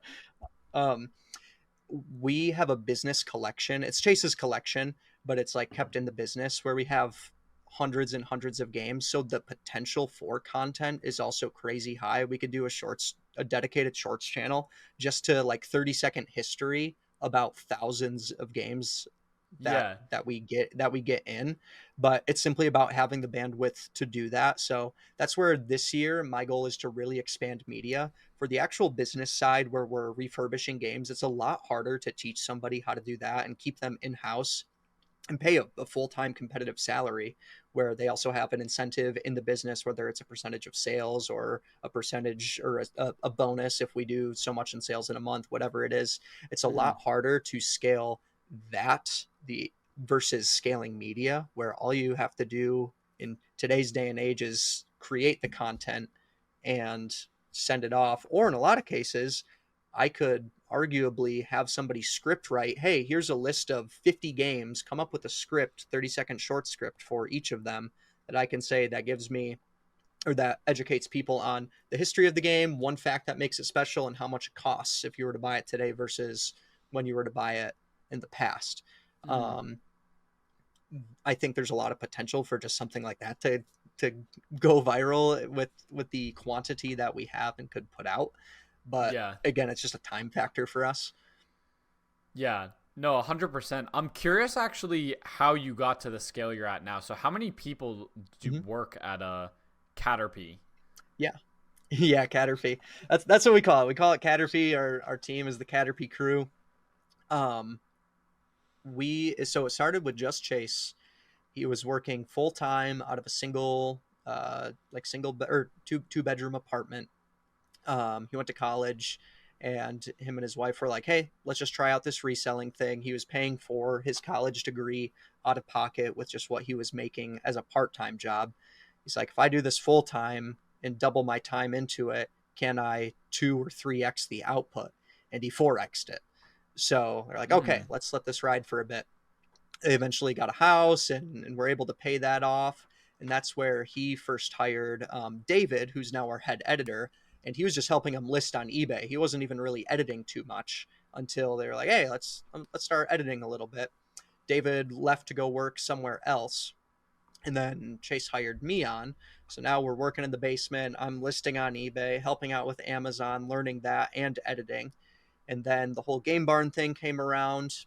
I think almost 3 years ago now, and that's when we hired our third guy, Alex. And then that winter, we hired on our fourth guy, Matt. He went to school to Where be are an you finding all engineer. these guys? You knew These are them? You all knew them? all friends. We like I went to Mm.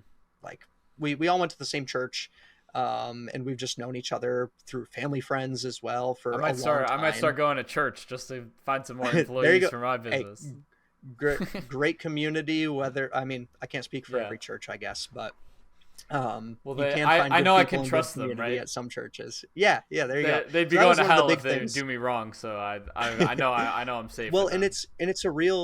it's a real thing because like you have small Game Boy games that can be worth $300. It's so easy to take them, but we have Mm. the integrity and trust built in already, or it's like, well, then the business isn't doing good, therefore I'm not doing good. So why the heck would I steal from my own business? Whereas we know some people that they do what we do minus content, and they're scaled at they might have 40 to 120 employees, Mm. and that's actually just a real threat because you can't vet everybody. You're just kind of hiring like you would a normal business at that point. And Pokemon Emerald for the Game Boy is, $250, $300, and you can fit 20 of those in your pocket. I mean, it can get Yeah. sketchy quick, but we hired our fourth guy, Matt, who went to school to be an electrical engineer. And we said, how about we just pay you to work for us instead? And he said, yeah.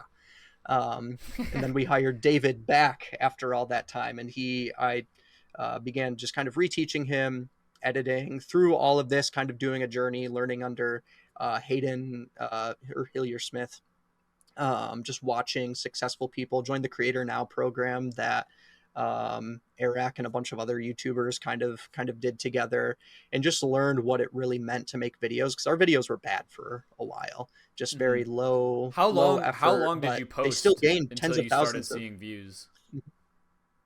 So Chase was doing videos for about 3 years and grew it to 10,000 subscribers.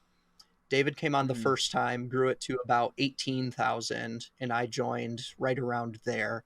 And then we doubled in the first year because I was like, hey, let's just put more time into editing and thumbnails.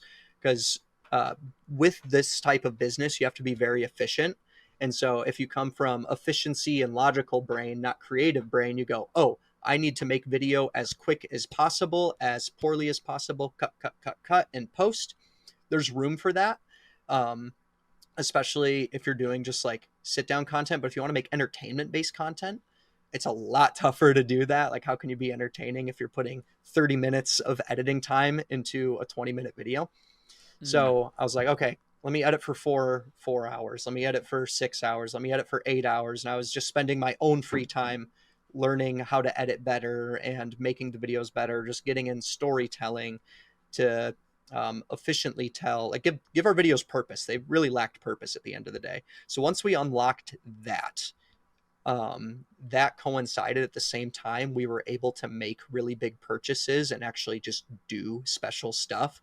So it was the perfect storm where by when I joined in April, by that next April, we were at 40,000 subscribers. So we doubled. And the year after that, we were at 80.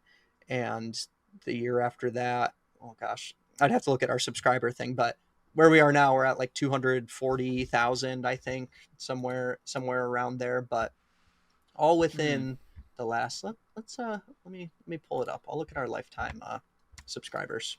I'll send that to you. Bet. But you can see it's just flat. I mean, it Mm-hmm. is just a flat line for a long time. And then we got 50 million views recently, which is awesome. Um, and then it's funny. So the estimated revenue is actually like kind of off. If you look year over year, I think it's actually lower than what it says Mm-hmm. if you add it all up. So I don't know how that works, but you can Dang, see I it's can just see flat in for November. years. Yeah, Oh yeah. Like November I don't even know 7th, what happened. around there. Just huge spike. That's crazy. Yeah. Let's see. So that was August of so that was probably when, yep. So that time, so we had purchased this game barn with 50,000 games. A hobby shop owner. It's probably another pretty successful series that we have. a hobby shop owner from Detroit. He had his hobby shop for 50 years, closed down. We found out about him because he's a 70-year-old guy commented on our YouTube channel, said, "Hey, I know this is a long shot. I know this guy who used to own a hobby shop and he has some games. Here's his number." Just commented that. We're like, okay, well. And sure enough, we're like, it's old guy. Maybe he's got a few things. No, he had like old RPGs. Like everything was worth maybe like $20,000. And he's like, "Oh, this is nothing. I have sealed games." Come to find out, this dude had like millions of dollars of stuff. Like he had Oh old my Spider-Man god. comics that he sent to auction houses that made him six figures, like all this crazy stuff. But we bought everything he had left. And we documented that series. And he's a spunky old man. We had to bleep a lot of stuff to make it watchable. But that definitely blew up the channel as well, and actually Mhm. introduced our first downfall to YouTube, where we crossed into a niche that did not play well with our other existing niche. Mhm. And we kind of had a channel identity crisis for a bit, where one half of our audience was wanting us to make video game stuff, and the other half was like, "No, do more random hobby shop American pickers type stuff." And we'd post one video and this audience would watch, post one video and this audience would watch, but really they were butting heads and it was hurting us in the algorithm, which is why Yeah. it's important to kind of know your niche and stick in it and test around your niche. So I think if that were to happen today, we would have known how to put a spin on it to make sure both camps were happy. But back then we just didn't know. Mhm. We didn't know what that looked like. Gotcha. Yeah. I want to touch on also more on, Mm-hmm. cuz yeah, like it seems like it's very important for you and all the people that you hire, like having maintaining a good reputation. What has been the Mm-hmm. value of that throughout like the business that you've ran? Yeah.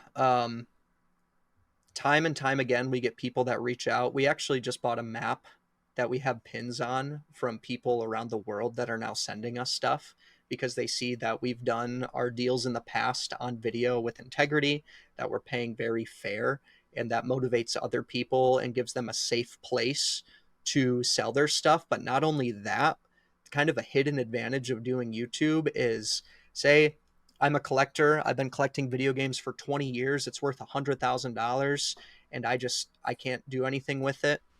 Maybe these guys will give me 60,000, but they'll do a video about it and I can watch it forever. And that's Yeah. another really important thing that a lot of people have liked, which is why if collectors want, we invite them to come to our place if they want to drop off the collection, or if we want to do a tour and go to their place if we travel to them. Um, they just want something to be proud of and to remember, because Mhm. they're letting go of a pretty big thing. I mean, it's decades worth for to some of collecting and playing games, and it's memories. It's their photo book or their scrapbook Mhm. or their kids' toys that they had. So they want to know like Um, whoever they give it to, they can 100% trust, and that comes from you mhm. following through with every promise that you make from the Yep. start of your business.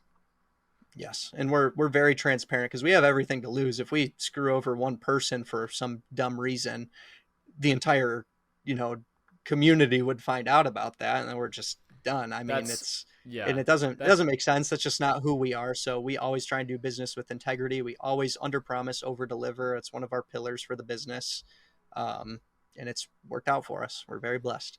yeah, that's I feel the exact same way with what I run, especially in like the make money online Mm-hmm. niche is like I feel like you got to be so careful Mm-hmm. of anything Oh and yeah, like but like the yeah. What was that crypto benefits. you were starting? That new Yeah, coin? exactly. That if someone clips that, I'm cooked. But no, like Yeah. one of the yeah, that's like I guess my biggest value prop that I kind of give to my audience is like I'm not the richest guy. Hmm. So if you want the richest guy, like go watch Iman Godzi or whatever.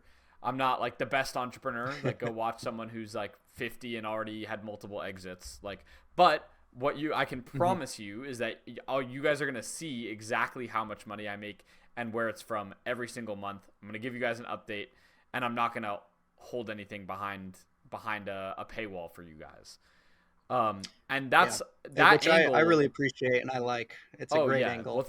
thank you so much. And yeah, that angle seemed to work so well. And like my perspective is like the value of having a good reputation, like it has to be protected at all costs at this point, because like the amount of stuff Hmm. now that I can get just as a pure point of like people will just trust what I say. It's like now every time I talk about a product that I've used, um, I can expect sales to go that way for that product. Or I Yeah. every time my endorsement means a lot now too. Like one of the Hmm. editor, or I guess agency owners that I've worked with to help me get editors for different projects I worked on, I made a testimonial Yeah. video for him, and he's used that in my Discord, and he was like, "Bro, like, my business is exploding. I just put like a job opportunity in my, That's or I just awesome. tell people in my Discord like I'm an editor, and I've brought you editors, and everyone in the Discord now I'm able to close like 5K this month, like super good for him. And like, yeah, That's like, so that's awesome. all of these angles are coming And together, and it's all stemming from the fact that I made promises that I kept and showed people like a transparent look behind the background. And if that ever gets yeah, destroyed, then everything's screwed over, you know? yeah, and that's where I think just business principles as a whole, do business with integrity. It's better to have slow growth and maintain your reputation than it is to get some fast cash and risk everything. I mean, the 100%. best way to look at it, I mean, look at all the celebrities or whoever does crypto rug pulls. I mean, instantly your image of them is tarnished. It doesn't matter Yeah. what they did. If you're an actor in 100 movies, but you do one crypto scam, you're a rug puller. You're not an actor. Yeah. Yeah, I'm not sure how I feel about it, because I also see Yeah. people like I talked to my roommate about this. Like Yeah. Logan Paul.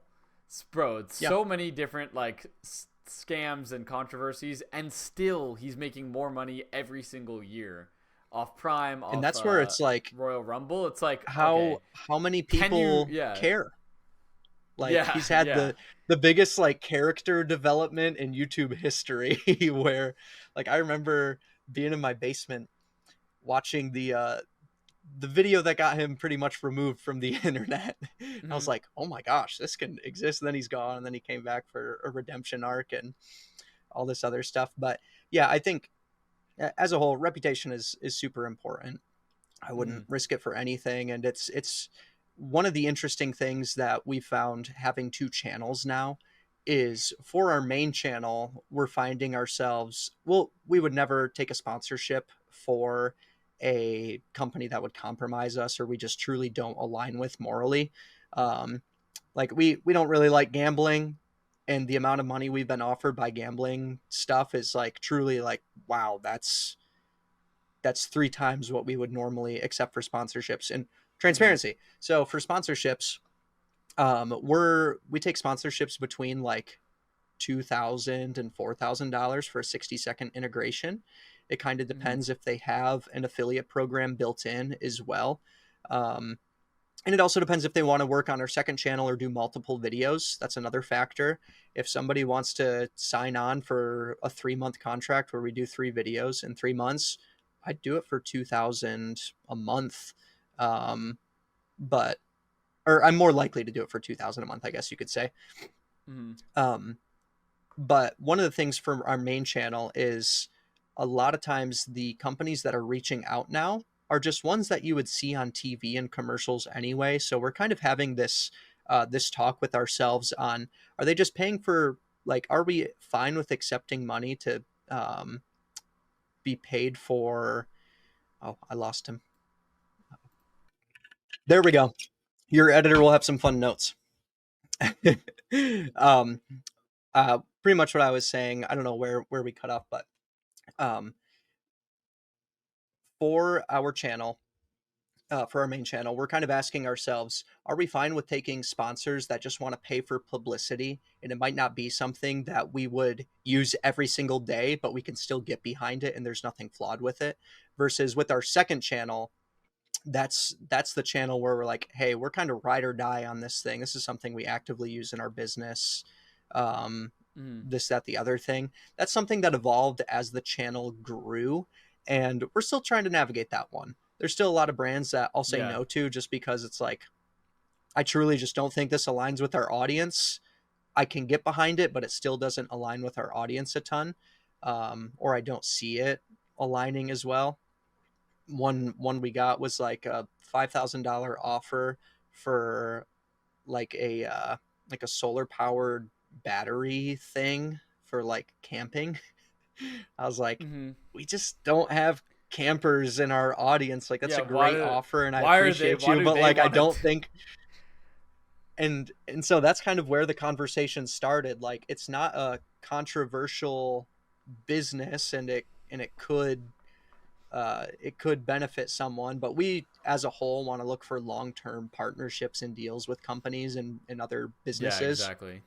to where that's kind of where we're finding the medium is like, is this at least a company we can get behind for a while. um yeah. Mm-hmm. Yeah, I wonder what their rationalization was behind that offer. I don't know what their head of marketing I was thinking. They're like, "Oh yeah, this would mesh perfectly with our audience." Like, Yeah, like some of the offers we get, I'm like, really? Like, that's a lot of money, don't get me wrong, but who's in charge here? I can name 5 other YouTubers you should talk to first. that yeah, I yeah, And just maybe go to maybe Outdoor you are Boys. What are talking to you them, I doing? don't Yeah. know. Yeah, Yeah. yeah, exactly. And part of that I think was also, I won't name the company, but I think part of it was there's a little sketchiness in the marketing. Like, if you're going to partner with like a marketing company that's bringing you deals, just be very careful about the companies you choose. There's been news in the YouTube sphere about good ones and bad ones. Ours Mm-hmm. as a whole, I think was good, but our specific person just didn't seem to be a good fit at the end. So Yeah. Yeah. Make sure to partner with Honey. yes, No, yeah, okay. exactly. Dude, funny enough, I'll say a fail. We didn't know it at the time. Nobody did. Do you remember established titles? The buy a plot of land in Scotland or whatever, and you can become a lord. I Do you didn't know remember that. that? Okay, No. so there was a couple of years ago. There's a sponsorship called Established Titles where you paid a bunch. You pretty much buy like a 1 foot by 1 foot plot of land. Um, in like Ireland or Scotland or something, and you become officially a lord. And they sent you this certificate because it was for landowners, but the money was supposed to be going towards like saving, essentially like preserving this land. Come to find out, just not the case at all. But they had been so big in the influencer sphere for years, everybody thought they were legit, and kind of something blew the lid off it. So we're talking to our people. We're like, you're supposed to vet this stuff for us. Like, we can do vetting on our end, but like, we're paying you 20% to look into it. And they were, Yeah. I mean, they were probably the best, like, quote unquote scam you could have got for a long time.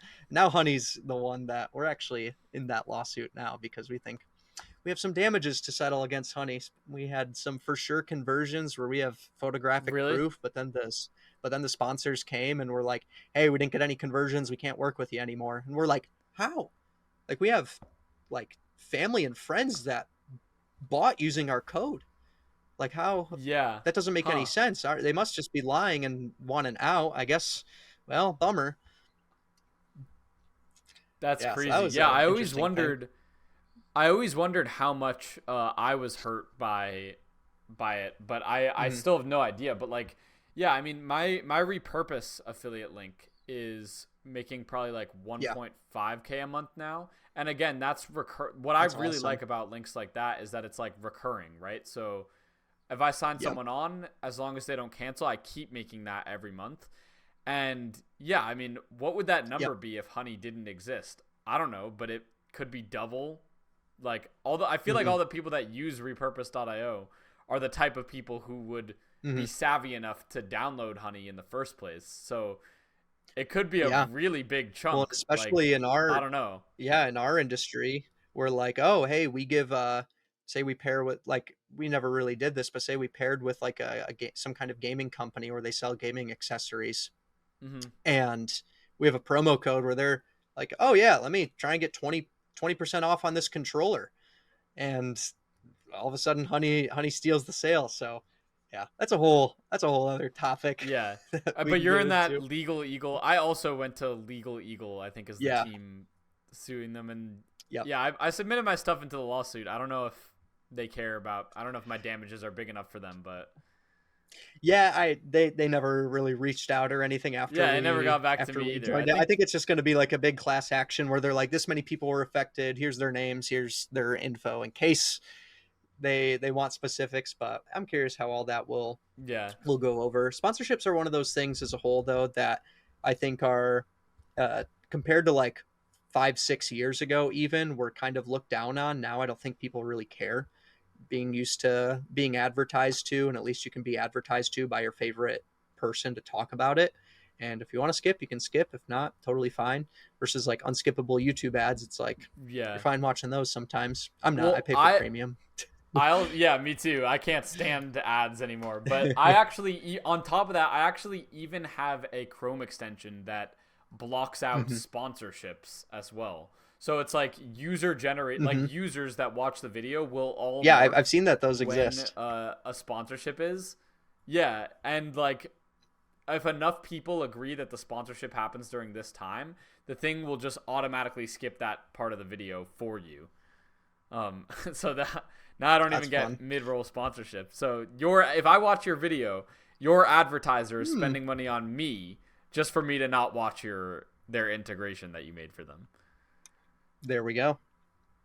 Yeah, Good for the but I viewer. know I don't. No complaints. I know you can kind of get around that. I don't know if you ever use this strat, but I saw Mr. Beast talking about this. How Hmm. what he does with his integrations Hmm. is he'll make sure whatever content Yeah. is happening in the video, the integration is happening at the same time. So a guy dangling from a Oh yeah. So bridge you can't. about to fall Yep. off. Yeah. And then while that's happening, he's Hmm. like, and by the It's way, very if you want smart. honey, like blah blah. And so I've even seen Yeah. I. on the YouTube sponsorship thing, it won't be able to like take it, like it'll have like a second off and then a second on and then the second skip, like it literally can't even skip it Just super correctly because glitchy. like yeah, it's so intertwined into the content that like there's no way for anyone to be like, oh yeah, this was the sponsorship that you can skip over and this was the content that you should still watch.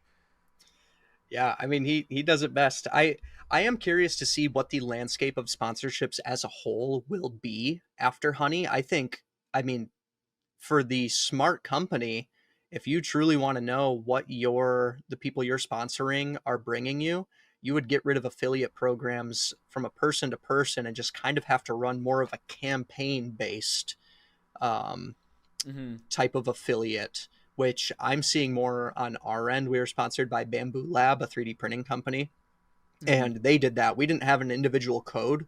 We were part of an overall campaign, and they could measure the success of that campaign just as a whole. So they had different campaigns and like different groups Yeah. essentially. So I'm curious if companies will start switching to that. Another way to future proof for sponsorships on the long form side that we're trying to do is locking companies into 6 month to 1 year contracts, offering them a really Mm. good deal compared to a month to month rate. Where we had a channel partner for almost 2 full years, we have to re-sign with them, um, where they essentially offer, they're a business to business wholesaler of video game goods. So if you need replacement parts to fix your Game Boy or to repair a GameCube or fix your PlayStation, they offer that. So as a business, you can buy those for cheap and use it to repair things, or you can buy them literally just to sell them if you have a store or if you want to sell them online through other things. Um, but we were partnered with them on our second channel, and they would pay us for a 10 to 15 second shout out in every video, and it was also non-exclusive, meaning, hey, we're Mm. just going to shout you out in every video. You pay us a flat fee per month plus affiliates, and we got $100 per conversion. And Mm. we could either use that as credit or take half as much in cash. And since we're a business that actively use their products anyway, we're spending thousands of dollars a month on their product. We're like, let's just use it all on credit. And we have all these people that have game stores or small businesses doing what we do. Yeah. One, it's the perfect fit for a brand and we stand by them, love their products. But two, it just makes a ton of sense sponsorship wise for them as well. Yeah, and But that's a great I deal for really like you the as channel well. sponsor method. Yeah. Hmm. Mm. Yeah, But it also I'll look showed a into lot of the that. trust going. Oh, go ahead. Yeah, I was just say I gotta look into sponsorships more because again, my route is has just been affiliate marketing so Hmm. far. So, yeah. Yeah, which is a one that we need to break into. So we'll be talking. We'll be talking more. Yeah, yeah. Well, I think the best affiliate marketing route is, yeah, as I said, like the software route. Like if you can get people on subscriptions, Hmm. um, Yes. it's pretty OP because you do the work up front and then you're paid for it Hmm. years later. Like, so Yeah, yeah, I wanted to we had also one ask. a lot of. Oh, Oh, go go ahead. ahead. Again, No, you go. it's You the go. delay. I know. I know. Um, Go ahead. there's a couple things. There's for Amazon. If you want to list on Amazon video games, there's a couple of softwares that you can use. That's the most we've really done with affiliate marketing. We're like, oh, this is something we use here. Get a one free year, and I think we make like 50 to $100 a month off of that, and then just other random little affiliate things. We get asked a lot, like, Mm-hmm. oh, how do I actually do my accounting?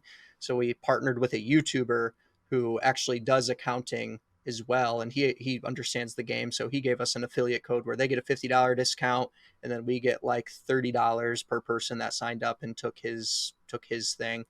Um, and those have been really really good ones. We just need to do it more. Yeah. No, I mean he probably has an affiliate commission to like QuickBooks or something, and then QuickBooks costs like Yeah, $50 a month, and now he's making $10 a exactly. month off each person he gets in that. But yeah, that's insane. Hmm. So I also wanted to ask, so what is your culture around work? I think you mentioned earlier on this Hmm. podcast 40 hours a week Yeah. for everyone. That's so different from some of the Yes. other entrepreneurs I talk to because a lot of them, and honestly probably me too, are in the camp of like I just want to Grinds. work. I don't yeah, I don't know, but it's not even Yeah. like to make money. It's like, well, if I'm not doing something, I feel stupid and pointless. Yeah. So I like And to be that's doing where stuff, but I also yeah, understand time I do off, and too. so mhm. Hmm. Yeah, so our one of our pillars is work-life balance. We just since all of us have families, we're all married and all but one of us have kids.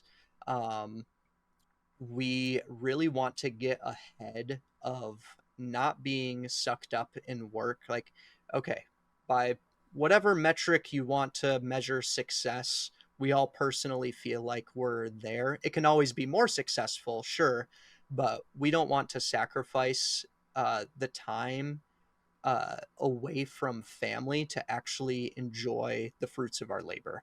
So we try to really make an effort where, um, one, we still reward overtime heavily. There's no, since you're always earning money for the business, there's no cap on how much you want to work. We just always kind of push each other like, hey, you worked 50 hours this week, just relax a bit. It's definitely different. It's so different from Mhm. what exists out there. Um, but Did that we're all shift pretty as good. you Like if got I'm working older? on it's shifted more is like it was kind of just like oh yeah, we should probably do this to like this is important because I mean if you're working 80 hours a week and you have a family but you're not seeing them, what's it for? It to like for me right now at this stage in life, my wife and I have a conversation frequently on like, hey, I'm going to be, this just comes with good communication for anybody that's married. Just say, hey, I'm going to be working a little bit more this week. But on Saturday, I'm going phone off. We're just going to spend a lot of time together. We're going to go do this, that, and the other thing. But the purpose of it is right now we're in a phase where we want to earn extra money to build our house soon before Mhm. who knows what's going to happen with the housing market. I don't know. That's just a Yeah. thing, but I'm like, hey, if you're fine with it, because my wife also wants to stay at home and her family has a business and things like that, so she understands what it's like to run a business, and she's very gracious. So sometimes I work pretty long, but I'll always make it up in other places. If we're doing a weekend trip to a game convention we were flown out to, we might take a day or two off during the week, and we just accept, hey, we might be a little bit behind, but nothing is going to tank the business. Um, and so that's always kind of just a good reminder and good practice that we want to get ahead on because that's what can also lead to burnout. I've been through the phases of burnout where I just work myself to death. Mhm. There's people in our niche specifically that have done like I'm doing 80-hour plus weeks and just collapsing due to fatigue. Some people Yeah. working full time jobs on top of doing full time YouTube and like another business, and you can do it for a while. Don't get me wrong, And if you don't have like a family, you can justify it a little bit more, in my opinion. But I don't think long term it's good to get into that loop because of just burnout and honestly just health stuff too. Like it's really hard to go to the gym, stay healthy, or whatever you want to do, eat right, Hmm. and work nonstop. So that's just us and our personal convictions. We don't flaw anybody that works 60 hours or has to work more to provide or anything like that. It's just something that we have gotten ourselves to the point of privilege to do. So I would say on average right now, because we're kind of swamped, I've been working closer to like 50 hours. Um, but that's also my choice. I don't really have to. The business won't crumble if I decide to work 40. Yeah, that's sick. So yeah, I want to get into actually from there, like to more of your Yeah. personal life. So building a house, Yeah. that I definitely would, Yes. if that was on my to-do list, I definitely would also not be spending as much time working on a business. So what are your plans Yeah. for that? Yeah. So right now I'm actually in the basement of my in-laws where every guy wants to be, right? Um, we bought land. Our in-laws have 14 acres and there's a 26 acre plot that was right next door that was always bought, and like they could never buy it to make one big plot of land. But last Valentine's Day it became available. It got put on the market for a great deal. In 26 acres out in Michigan, a great deal would be like 150,000. My deal was 125,000, so it was like, okay. And so we just kind of pulled the trigger on that, and we're like, we never thought this land would be available for a while. Let's just buy it. Let's slow things down and let's just kind of work on building maybe not our dream forever home, but at least our 20-year home. Like we want to have all our kids in this house, and it's on a beautiful piece of property that's not too far from town. It's kind of not out in the Hmm. middle of nowhere. Um, but it's going to be fun. It's going to be expensive. We still have to get some quotes. We have our final plan designed. It'll be a ranch style. In Michigan, you have to have basements. So it'll be like a 2,200 square foot ranch, which also means like 2,200 foot basement. So it'll be a big house. Um, but we just kind of want to do it once and do it right. So it's going to require a lot of saving, but Yeah. our goal is just to pay off all the land. We have a timeline on that, and then after that, save up quite a bit more so we can just to further go towards building. When you build a house, a lot of things that aren't included are the most expensive ones: your oven, your washer and dryer, your Hmm. refrigerator, all your appliances. You have to furnish the thing, so we want to have a good nest egg set aside Yeah. to actually buy all that stuff when the time comes.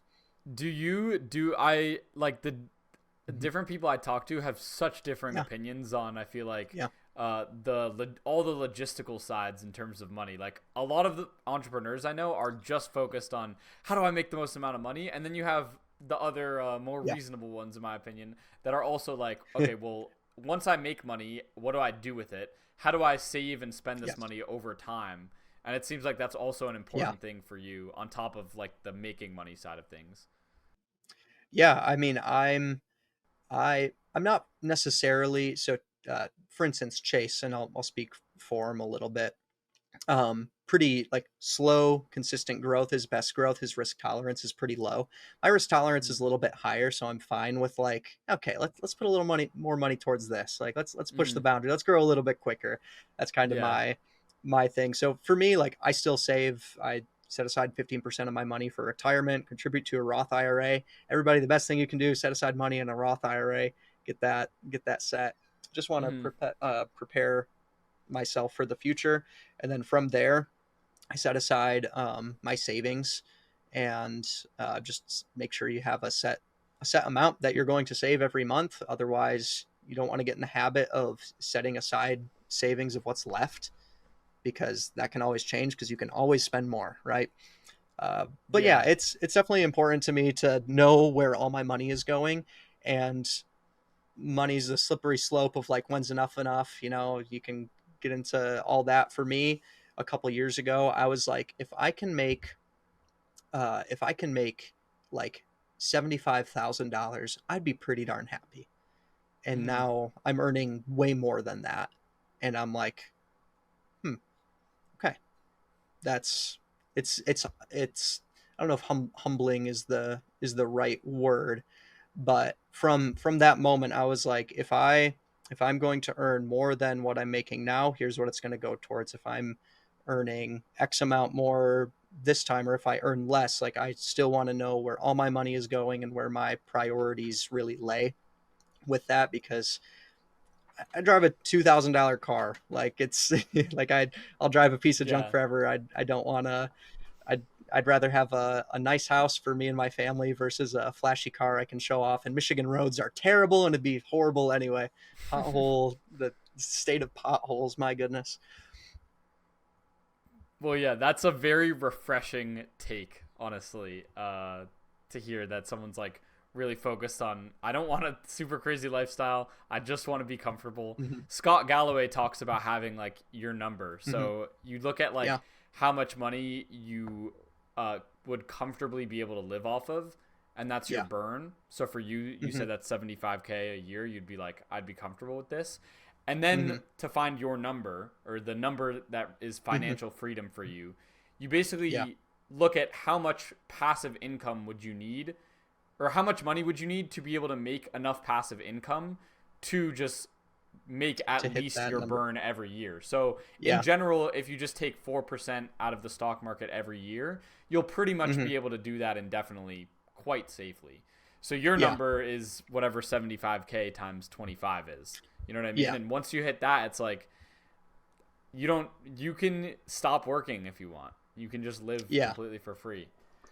Yeah, Um, and since having kids, the number I'd have to reevaluate what my number is. But what I can yeah. say is I'm very blessed, and I'm making more than I ever thought I would at 26.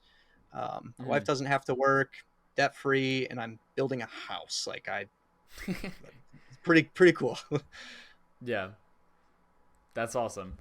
Well, Skylar, thank you so much for coming on. This was an awesome Yeah, of episode. course. This has been awesome. Guys, Bennett is amazing. Let us know what kind of questions you guys have in the comments as well about any of this. I know all my different sales avenues are kind of crazy, and it's like taking a drink from a fire hose, and I could talk it for hours about each of them. But thank you for having me on. Yeah, no, and thanks so much. We'll leave the links to your YouTube channels and your website in the description. So if anyone's in the market for some video games, or if they have some video games that they forgot about, that they're like, oh, I could make some cash off this. I'll give you some Luckily, good we have money a for guy. Pokemon stuff. Yeah, exactly. And luckily, there's someone who actually we know has a good reputation in the community and cares about that. So this is someone you can go to. So yeah, thank you so much. Super insightful into your business and everything. And I can't wait to see that house once it's built. Yes, neither can I. Thank you. Peace. Peace.